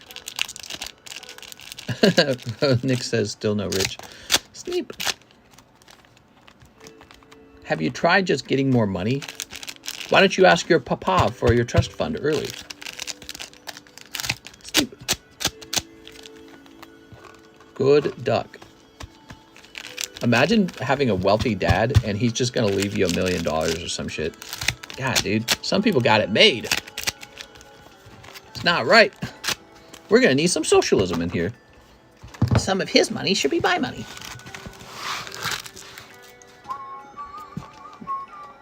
I got to go back for filing. Can we talk about the sub now?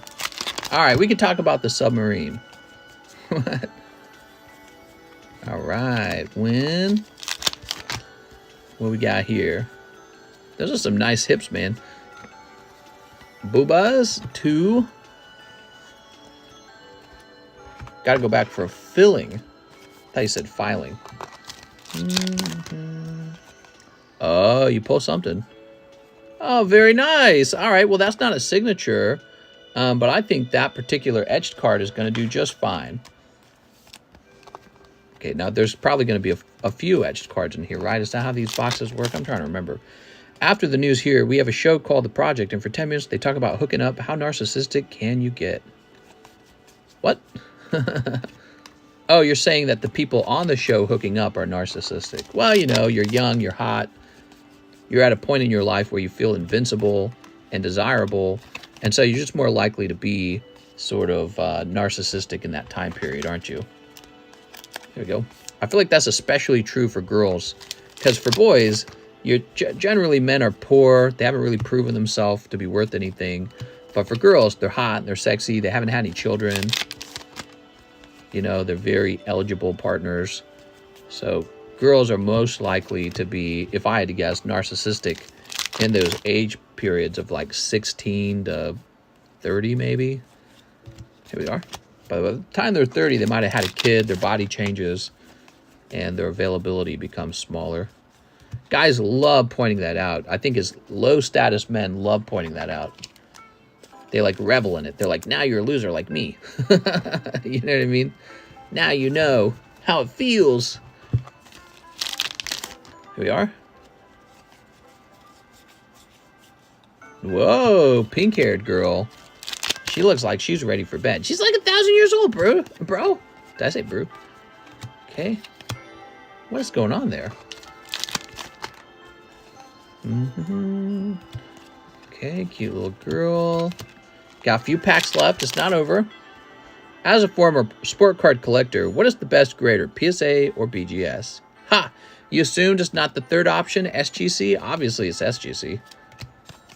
Good question. Here in the Pokemon community, people prefer PSA, but a lot of people like the black label from Beckett.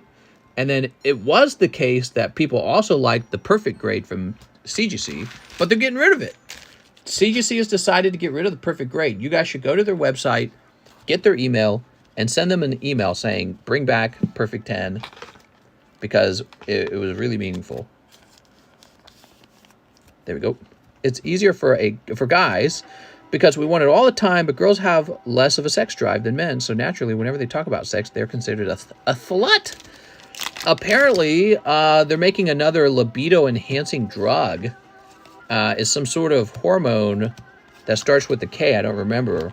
But you inject it, and it's been shown to improve sexual interest in both men and women. So now you have a cure for people with a extremely low sex drive. They can give them some sort of hormone booster. Here goes. She making eggs? Oh, man. Honey, you need a man, because I'm going to eat those eggs. I'm waiting in the stage.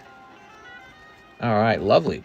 So this box, obviously no signature in here. So now you have a little bit more knowledge. Because you witnessed it. Witness me. I heard PSA is a tougher grader. You know, it's weird. At times, PSA seems like a really tough grader. And then there's other times when it's like, how did this card get a 10? You know, it's like, this does not deserve a 10. So it's really, really wonky with them. I would say probably the cause of it is the fact that they have so many different graders. You know what I mean? You don't get a perfect consistency with them. These aren't bad. These are pretty decent MDRs, okay? But just 2 MDRs in this box. It's so weird. I've seen a box with 4 etched cards in it before, and this was a box with 2 etched cards in it. Very fascinating. PSA strict on vintage. PSA not strict on modern. Really, because I've seen it the other way around. I run into these vintage cards from like the EX Ruby Sapphire period, and they got like little white dots on the back, and they still pass as a 10. And that would not happen with modern. Okay, so Zachary would like to be shipped. You got it, Mr. Zach. There we go. I'm going to log into the PayPals and get him a label. We want those titties. Apparently.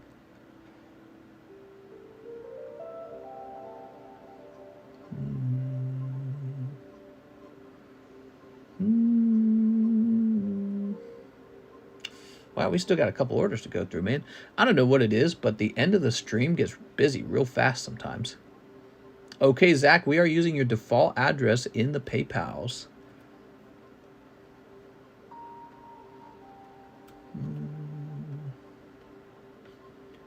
Grabbing your email as well. That is where your tracking number will go. PayPal is giving me your email from PayPal. Okay, and here is this. Perfect.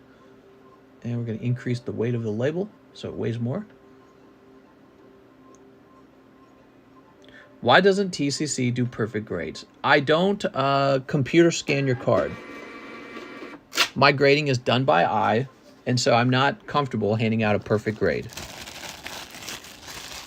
If I started scanning your card and doing tool-assisted grading, I will then offer a perfect grade.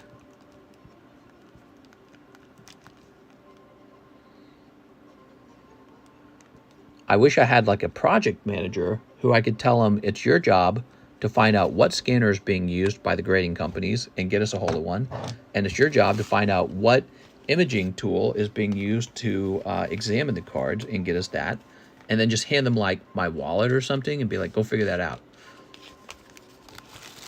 All right. Can you explain scan the card? Yeah, so companies have cameras or scanners that take a picture of the card from the front and the back. And this is how they determine if the card has some sort of defect or flaw on it. CGC is known to do that. I assume PSA does it. I don't know about Beckett. And there are some other smaller companies that do it too. I also know SGC has a scanner that they use for authentication to make sure the card's not faked. Now, for me, I would say for a card to be perfect is pretty tough. And I would want my perfect grade to actually contain perfect cards in it. So if we got a scanner and we got software for looking at the card more carefully, I would consider a perfect grade. Also, probably to apply for a perfect grade, what I would do is there would be an additional fee for me to test for the perfect grade, because there'd probably be two methods of grading, probably by eye, which only goes up to pristine, and then the perfect grade, we'd crack out the scanner. All right, let's see. Because if you had to scan every single card, I imagine that your turnaround time would be much lower. Mr. Zach and Andy Hune. What's up, Andy? 6 one-piece Romance Dawn, 6 one-piece Paramount War. I have a bag with you. So, and Andy, I assume these are English, right? Romance Dawn. Can you explain? Oh, I already read that. Are you a boy or are you a girl? 1, 2, 3, 4, 5, 6. And then Paramount War, which is over here. Ugh.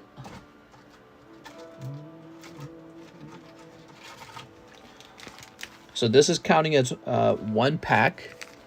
1, 2, 3, 4, 5. There we go. I don't know. Is this worth it? So we're counting this as one pack. The box promo and revision pack together. Instead of selling these separate as like a promo, I'm just counting it as one of your spots. Is that okay? Does that bother you? I don't know how those are valued. Is it good? Is it bad? Seems a waste of time to do a detailed inspection on a card that is 9 or less. Yeah, although there must be a way that other companies do it. Maybe what happens is if they detect that it's a pristine, they say go ahead and scan it for a perfect. I bet that's it.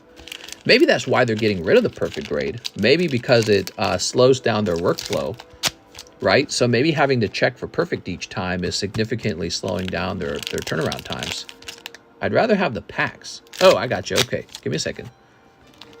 So you're saying these are not valuable as the pack. Put that back. Normally you're not allowed to choose, but I was just trying to learn about them. So next time somebody will be required to accept the promo. Here we are. But for you, I will trade them out. How does that sound, Mr. and Andy? Here we are. All right. And finally... Beep. Now, wait a second. Did I get your replacement? 1, 2, 3, 4, 5. Oh, hold on. It will slow it down, but it also made the Logan Paul Charizard a thing. It made the hobby huge, so it seems worth it. Well, Charizard was graded by BGS. It was a Beckett 10. There we go. Unless I'm mistaken. You ready? Here's this guy. Wow. Normal pack. Pack number 2. Vista Oyster. Whoa, Kuzan. All right, picking up Kuzan here. Lovely. The promo can have some nice things in it, too. Oh, okay. Nice. A Sash underscore. Okay, here's some halos.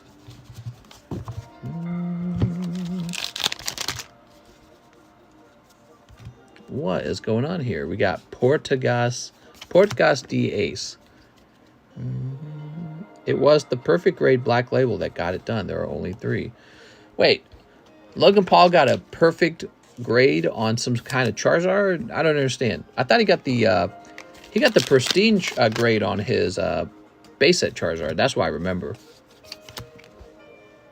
Ooh, we just got the low battery warning. Here we are. What are we at? 4 a.m.? Oh, I think we'll make it. Yeah, so what you guys are talking about, Gary had already tried to cross-grade the first edition Charizard, hoping that it would grade pristine with BGS, and it got turned down. And he's saying now that Logan has it, they've given it a pristine 10. So what that looks like is, it looks very insincere.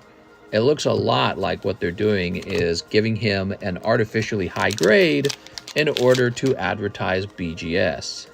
I mean, it's not a terrible move for a business, you know, because now we're all saying BGS, BGS, BGS.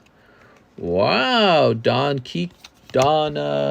Quixote, right? Don Quixote, is that said? The Flamingo. Looking nice. So you got that one, you got this one. Crobat gave me mean look. Stop the bowling. Here we are. Stopped you from running away. Okay. Last pack. You ready? For Mr. Andy Hune. All right. Nice busy night tonight. I hope you guys are having a great 4th of July week. Our neighbors were shooting off crazy fireworks tonight, and tomorrow's going to be crazy. I know it's going to be crazy. Maybe I'll take you guys with me when we're playing in the water. Nah, my wife will hate that. She will tell me no. So tomorrow we'll be floating around in the lake, watching the fireworks blow up. It's going to be a lot of fun. And Andy Hune. One of the best experiences out here is just floating in the lake and watching people shoot off fireworks from their dock. And it's perfectly warm and comfortable in the water. So water's going to be so hot tomorrow. Let's see. Heck, you don't even need to float in the water. You can get on top of the water in like a flotation device if you wanted. But I'm going to be floating in the water, soaking up that dirty lake water. I have a bag with you, says Andy. Let's find it. Oh, here you are. You've taken a little break, huh? Welcome back. Welcome back. 2 great cards. Do you blame Trump for the Capitol riots? I think yes, because he told them to march down to the Capitol. Well, I've been arguing with the idiot online with that a few weeks ago. So my position has always been, if people want sort of like a riot to be effective, they shouldn't actually go to Main Street to the private businesses who may or may not agree with their position. They shouldn't destroy private property that's owned by other citizens. They should march right on the government buildings and the politicians. But of course, they shouldn't have actually gone into the building. So if Trump said we're going to march on the Capitol Hill, well, that's no difference than like the pro-life march. That's exactly what the pro-life march does. It marches on Capitol Hill. So if Donald Trump says something along the lines of, let's go march and break into the Capitol building, that's a different story. Actually, in the CNN town hall, he revealed that he actually told protesters to go home on Twitter, but his account had already been deactivated by then. He had already been banned permanently. Oops, let's update this number. All right, so this is going to say 7.23. If you look at the outcome of the ride into the building, no politicians were killed, and in fact, one of the protesters was killed instead. Although there was the cop that committed, was it suicide? A cop committed suicide a little while later. That's what I thought too, but he does it in an aggressive way. Yeah, I suppose. I mean, I could get a whole list for you of politicians on the other side that basically did the same thing. They told people, get in the faces of your political opponent. Don't accept them anywhere. Don't let them into the restaurants. You got politicians on the left saying that kind of stuff. And that's kind of rhetoric leads to violence on the left as well. Do you guys remember there was a Democratic shooter went to a baseball game and tried killing some Republicans? That was a couple of years ago. That might have been about 4 or 5 years ago. And he tried killing a Republican congressman or something like that. He was shooting them while they were at a baseball game.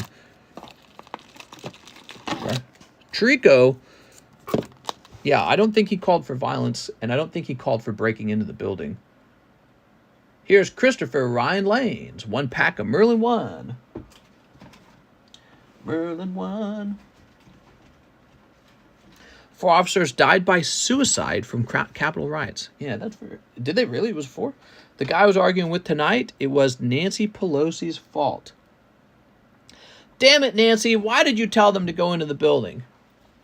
So Christopher says, shipping for 1 PSA 10 rainbow slab, no bag. All right, you got it. So you're saying you don't currently have a bag and you'd like this and the slab to be shipped, right?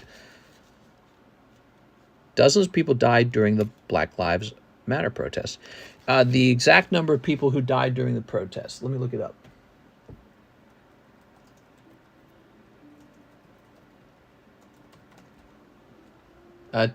Oops, hold on. 25 Americans killed during the Black Lives Matter protest. It was very violent. It was very chaotic. I feel like they should have just marched on Capitol Hill. That's what they should have done. They should have done so peacefully with their arms linked together or something like that. Because if you recall, that's like what Martin Luther King did, right? During the Civil Rights Movement. It wasn't, let's burn down the whole city. It was clever. It was peaceful. It was civil. And it was democratic, because democracy is about convincing people to vote your way. But violence is sort of like anarchy. It's mafia rule. And, but most of all the looting you did, that doesn't affect the politicians. That doesn't hurt them. That's not their stuff. You're hurting your neighbor, who might actually, ironically, agree with you entirely on your position. But you're just stealing from them in the chaos. And it's, how else do you describe it other than maybe like evil? It's evil to hurt people. All right, which is precisely why we didn't like the George Floyd shooting, because we don't like to see people get hurt. So, did he say no bag? Her stock tips. Biggest shooting in U.S. history was the Vegas shooting against a music concert, which is primarily a right-leaning group. That's a fascinating point. So Garrett Whitney points out that the mass shooting in Las Vegas that killed like 60 people or whatever it was, that would have been a conservative-leaning crowd because it was country music. Was it politically motivated, or was the guy just sick? He might have just been sick, dude. So he might not have cared if it was Democrat or Republican. Videos about it all over the internet. All the cops committed suicide. What?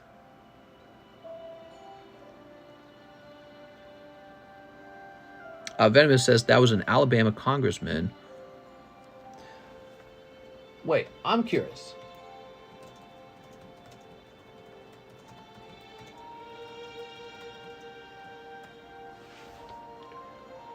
What? Right here, you guys are right. 4 officers who responded to Capitol riot have died by, presumably, suicide, right? Is how that article finishes reading. Why? 2 more Washington police officers who responded to the Capitol riot have died by suicide.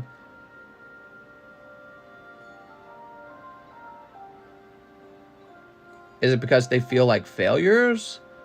I know this is going to cause conspiracy. There's no way that won't cause conspiracy. They're going to say they've been assassinated by the CIA, they were plants, or some other crazy argument. Capitol insurrection was worse than the Holocaust. BLM was the summer of love. It's the summer of love. Stop. People died in that chop zone. Remember that? Christian Ryan. So I didn't get an answer from Christian if he had no other bag. So I'm just going to look real fast, okay, guys?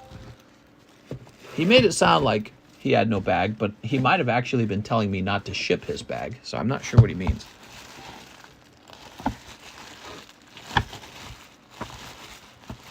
People have gotten too lazy to teach their kids anything.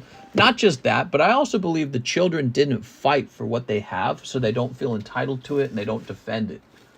So they don't appreciate what they have because they didn't have to work to build it. Kind of like how children squander their wealth when they come from a wealthy family. And so collectively we're squandering our wealth as a society. They do this in other countries as well. You got successful European countries, and their ancestors worked insanely hard to separate themselves from the rest of the world and to build up an amazing society that only they could build. And now they're sort of like reversing that and saying, let's be globalists. Everyone should just come in and have this. This will work. It'll be really great. And it's not true. It doesn't really work that way. You've given away what your ancestors built.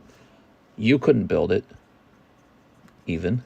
And so to rebuild all that would be absolutely insane.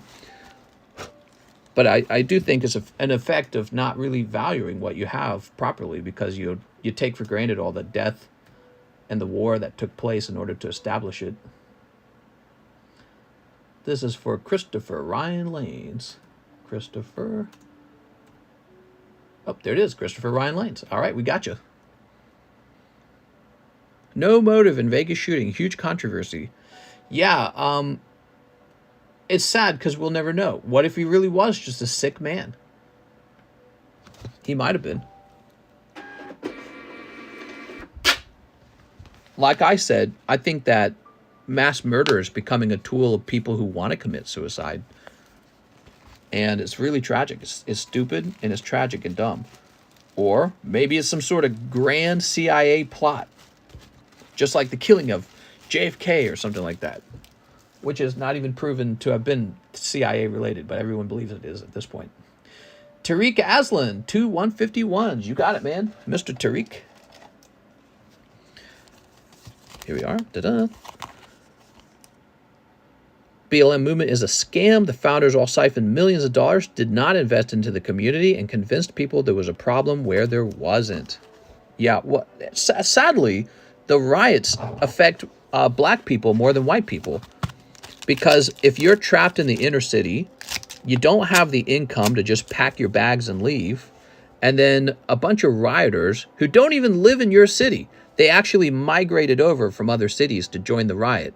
They burn everything down and steal everything out of it, and those shops board up and close down forever.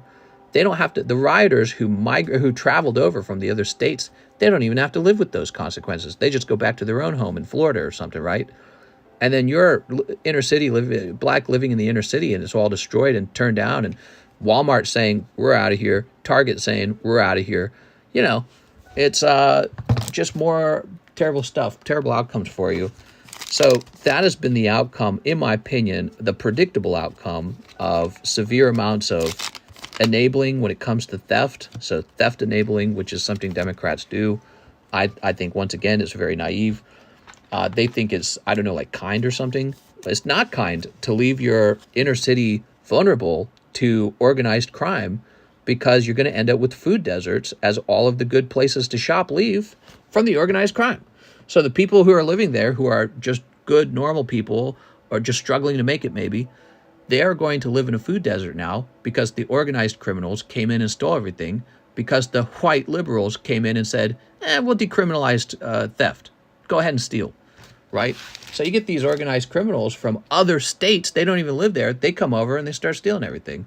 Not that I'm saying that within your state you might not have organized crime. Of course you might have that. But I'm saying, like, if I was running an organized crime group, I'd say, we're going to California, guys. Pack your bags. We're going to California way, because over there you can steal and not get in trouble. Very interesting. They will not get any serious kind of trouble until after $1,000. So yeah, again, the people who live there who are law abiding and they want to see their community repaired and grow, they're not doing the stealing, and yet they have to live amongst a bunch of thieves who create a more hostile and dangerous environment. Not to mention it perpetuates the stereotypes about inner city blacks, and they have to deal with all this. It's very unfair to them. Imagine how, man, it must be like so emotionally draining, and it must leave you feeling so basically hopeless. But that's the side effect of seemingly, I would again use the word naive, seemingly naive good intentions, creating a chaotic, non-law abiding, unstructured environment for people who are criminals to thrive. Because it turns out people are just bad. There really are just bad people who would love to just steal from everybody. Here we go, Sven Jansen. And I think that's hard for liberals to understand. I don't think liberals understand that. There are really just people who are bad, and there's nothing good about them. And the moment you say, okay, feel free to steal, we won't slap on the wrist if you steal. Well, they're going to come right in and steal then. What do you think was going to happen? Here goes. Oh, cold. And roll again. Oh, my God, these roll again cards. Okay, let's see. Liberals at the FBI and CIA doing the dirty work for Democrats. Oh, it's still cold. I'm sorry, Mr. Sven. Ah, man. This is why instead of fully grown men in the mines, it should be children. That's right. It's over for the globalists. We're breaking through the conditioning. Yeah, I don't think it's over for them at all. I feel like it's the other way around. I feel like they've already won, and you're waking up in the aftermath of their success. That's what I feel it's going on. They're already in a position of great wealth and power. Ryan Shapiro, pull me a Charizard Mister, the Hidden Fates one. You got it. Anything for my bestie, Ryan Shapiro. All right. Mistress Christopher Lanes, ship everything. I was just saying I didn't have a bag. Okay, very good. Okay, you ready? Ryan Shapiro, 1 SV49 Zard. You never know. Could be here. But instead, you're getting a Zerkatree. Zap Zap. It's cool. I like Zerkatree. Cool Pokemon. What is he, like a bunch of electrical wires? It's funny, dude. Ryan is an RY, and he would be maybe over here.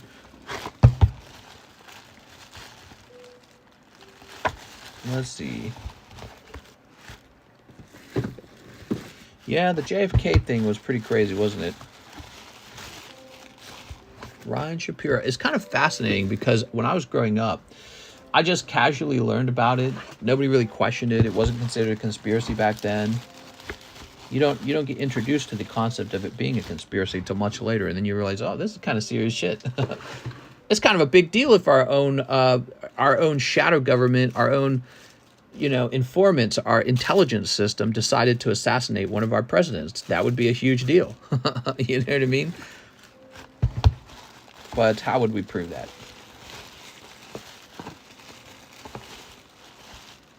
When you start to learn that, they don't really know who killed him. They just presume it's this one guy. Like, yeah, it was this guy maybe.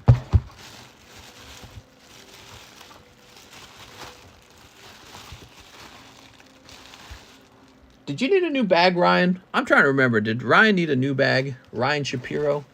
I don't remember. You might be a new bag guy. Ronaldo's in this one. Mister, you did not shuffle first 2 picks, says Sven. What's Sven saying? Could someone look back on that? Are you talking about the energy lotto? You're saying I didn't shuffle for it? If that's true, we gotta fix it. Ryan Shapiro. I'm creating a new bag for him. Guys, did I not shuffle Mr. Sven's energy lotto? Can someone rewind by like a minute and check that real fast? Here we are. Sounds like something I do. No bag. There we go. See how much trouble you caused me, Ryan? Be sure to let me know you guys got no bag. It'll save a little time. You just shipped me out. I had a feeling I did. One of the big things I remember was experts saying it's impossible to get off 3 shots with that type of rifle. Nuh-uh, I could totally do it. I played Call of Duty all my life. There we go. Thank you, Ryan.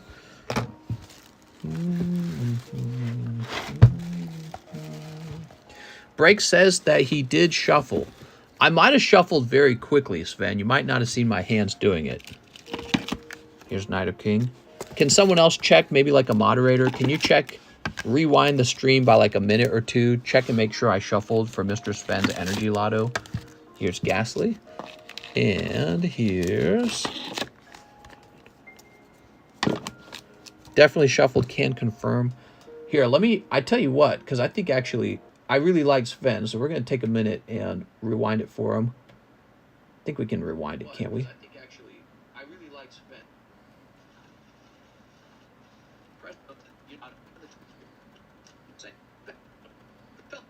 All right, here we are. And what do you think was about girls love criminals to thrive? Because it turns out people are just bad. There really are just bad people who would love to steal from everybody. There it is. That's the shuffle. There it goes. You know what happened? I called your name after I shuffled. That's what happened. So I remember that for next time. So we did shuffle, but I called your name after the shuffle. Oh, shoot. What happened with my hand here? Well, it was weird. That hurts. What the hell? Huh. So we shuffled, but I shuffled and then I called your name. That's what happens, Fen. So it looked like it wasn't a shuffle. He says, yes, sorry, I was sleepy. No problem, man. Yeah, you just missed the shuffle. Let's see, where are we? Okay, we have Alondra Gutierrez, 3 sneaker bunko. You got it, man. Mr. Alondra. Ta-da. All right, let's get this music playing. You know, if I had failed to shuffle, though, I would have gone and redone them for you, so we would have definitely fixed it. Okay, snatch this. Boop. I just worked 10 hours. Whew! That's a big shift, man. It's good, though. Yeah, it's good to get a lot of work done. It's how you get a lot of stuff together in life. All right. I think it feels good to get really long work shifts done sometimes. You can't do it your whole life, obviously. But, you know, being really productive for a few years of your life, I think it feels good. It feels great. You feel like you're like a squirrel putting all your nuts away, right? So and then one day you say, all right, I'm done working this much, and I got all my nuts buried, and now I'm ready to retire. Whoa, that was a cold pack. Last pack was cold. Can I buy your entire stock, says D-Rent. In theory, you could if you're a rich guy. Mr. Alondra, you got a lot to buy, though, because I got a lot of stock. Our Final Fantasy cards are still a big thing nowadays. They're not huge. It's more niche, but there's a community there. Yeah, definitely. All right. There's a lot of competition in the card collecting space, so every company's pulling you this way and that way. But yeah, I've sold quite a few Final Fantasy cards, even though I don't have any up on the table at the moment. I got $5 and a couple loaves of bread. All right, Jesus, send it right over. Okay, next up we have to check ZELLE is what we need. Checking ZELLE. ZELLE is empty. Tariq Aslan, 2 more 151s. You got it. Is that Opus pack still available? It sure is. That's Opus 1. Really, these are display. That's what they are. So we actually have plenty of Opus 1 booster packs. That is the set to open, in my opinion, for Final Fantasy. It gives you 2 chances, technically 3 chances for a Cloud. It gives you 2 different chances for a Sephiroth, because there's 2 different artworks, is what I'm saying. And technically, if you count both holo and non-holo, it's more like 4 chances. So those 2 sets are really nice. I'm sorry, that set, the Opus 1, is really nice for collecting some of the most desirable characters. It also has Tifa in it. I think Tifa only shows up... Wait, does she show up multiple times as well? I don't remember. I think there's only 1 Tifa in the set. But that Cloud card is awesome, man. So I really like the Cloud from Opus 1.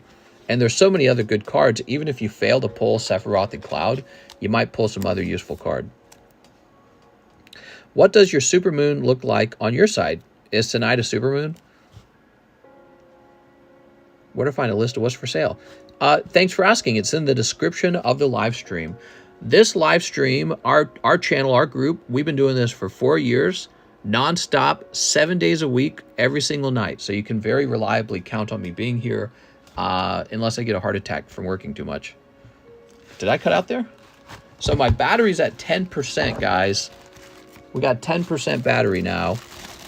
The live stream could cut out. The problem is the battery doesn't charge the phone fast enough to keep up with the Ethernet cable. That's what's going on. That's how we're getting the 1080p, by the way. Patrick Strader, 4 energy lottos. You got it, Patrick. All right. He's going deep. I'm scared for you. 1, 2, 3. 4. Roll again. Take a bow. Good luck. Those roll agains are pretty random because they could make you jump somewhere in the box where you just snipe a hit. Okay, so Breeder, huh? Breeder, I barely know her. Who's that? Here we are. Pokemon Breeders Nurturing. That's for Patrick Strader. Ta-da! Unacceptable, Mr. First time here, love it. Thanks, man. When I started this 4 years ago, I was like the only one doing it. And people called me a scammer because they didn't like it. You open packs for other people? That's a scam! There was a guy who went live whenever I went live. He had a channel called TheCardconomist. And he would go live every time I went live in order for our 2 live streams to show up at the same time. Okay, I think we are out of orders right now, in fact. This would be the perfect time to wrap up. The phone is almost dead. This is the perfect time to wrap up, guys. For 20 bucks, I'll take it. I never ate a salad before. Are they good? They're terrible. Stay far away from them, Alex. So, it doesn't even taste like meat, says Becoming Wrath. Ooh, that's for sale. I had a great time, guys. Tomorrow night, or tonight or whatever, however you state it. The next stream is the official 4th of July stream, and we're going to be opening lots of cool stuff and probably handing out some cool prizes for 4th of July. So I hope you'll be there. Matthew Penna says, 1 Opus, 1 Naruto. Okay. I like this because it gives me a chance to kind of educate you guys on what's available in the menu. You never visually see it. You just see it on a list. So it doesn't have the same attraction. I think you need to see it with your eyes what you're buying sometimes. Where are my Opus 1s? Oh, they're way back there. Hold on. Ah, here we are. Found it. So here they are, the very desirable Opus 1 boosters. What's the queue look like? Ookie Dill! It looking like bedtime, Ookie Dill. What do you think? That's what the queue looking like. According to the recent prices, I got the breeder for half off. Nice, man. Oh, look at that. Okay, 1, 2. I need to look up those KU stuff. There we go. You're home. Go drunk. And what do we got? Dark Knight, Geomancer, White Mage, Summoner, Dragoon. Oh, you got Cloud of Titties. So this is your holographic card in the set, and it's really not a bad one because she's very sexy. Okay, Leviathan, Duke, Sid, and Bahamut. With these Opus 1 packs, you keep the cards behind the holo. Those are like the uncommons, basically. Obviously, it's a more pricey pack, but some of those might be gradable. Cloud of Darkness, not bad. That's why I'm saying, like, even if you don't pull the Cloud, you might pull something else worth grading. Matthew Penna. Off to work yesterday, too. No! You're not off to play? You're not off to early retirement?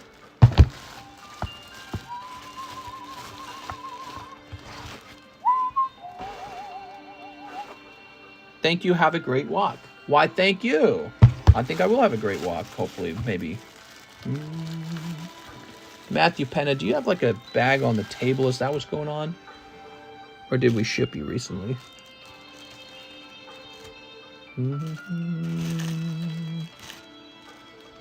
Maybe we shipped him.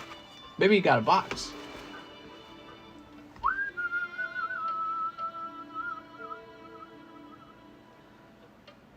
Table, says Matthew Penna. Okay.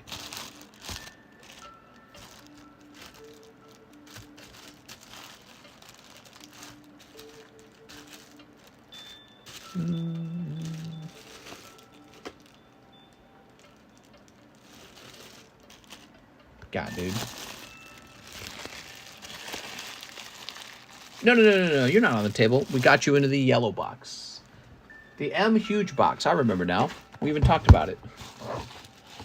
Right? Yep, there you are. I knew it. I knew it. One time for the one time. Put that over there. All right, let's take a quick look. Target DoorDash shopper got me a green super not ripe mango. I don't know why Target would sealing non-ripe fruit. What? Mr. William, 2 151s. Time to snipe. Hello, Horizon fan. Doobity beep bop, scoobity deep dop. I would go nuts sitting around. I like to be busy. Oh, right on these. And Starmie Charizard. You did it. Meh. Do you have any Marvel cards? We used to carry Weiss Marvel. I don't anymore. I guess they all sold out though, so technically they were a good product. It's weird though, because when I first bought them, they wouldn't sell. And I think for a while I sold them at a clearance price. And then after that time period passed, they were selling at full price. So, but I remember feeling negative about them in the end and not restocking. All right. It looks like it's done. Yay! Mister, I'll be walking around at work while Now we're exercise buddies. Sounds good. See you guys later. I'll go for the walk later as well.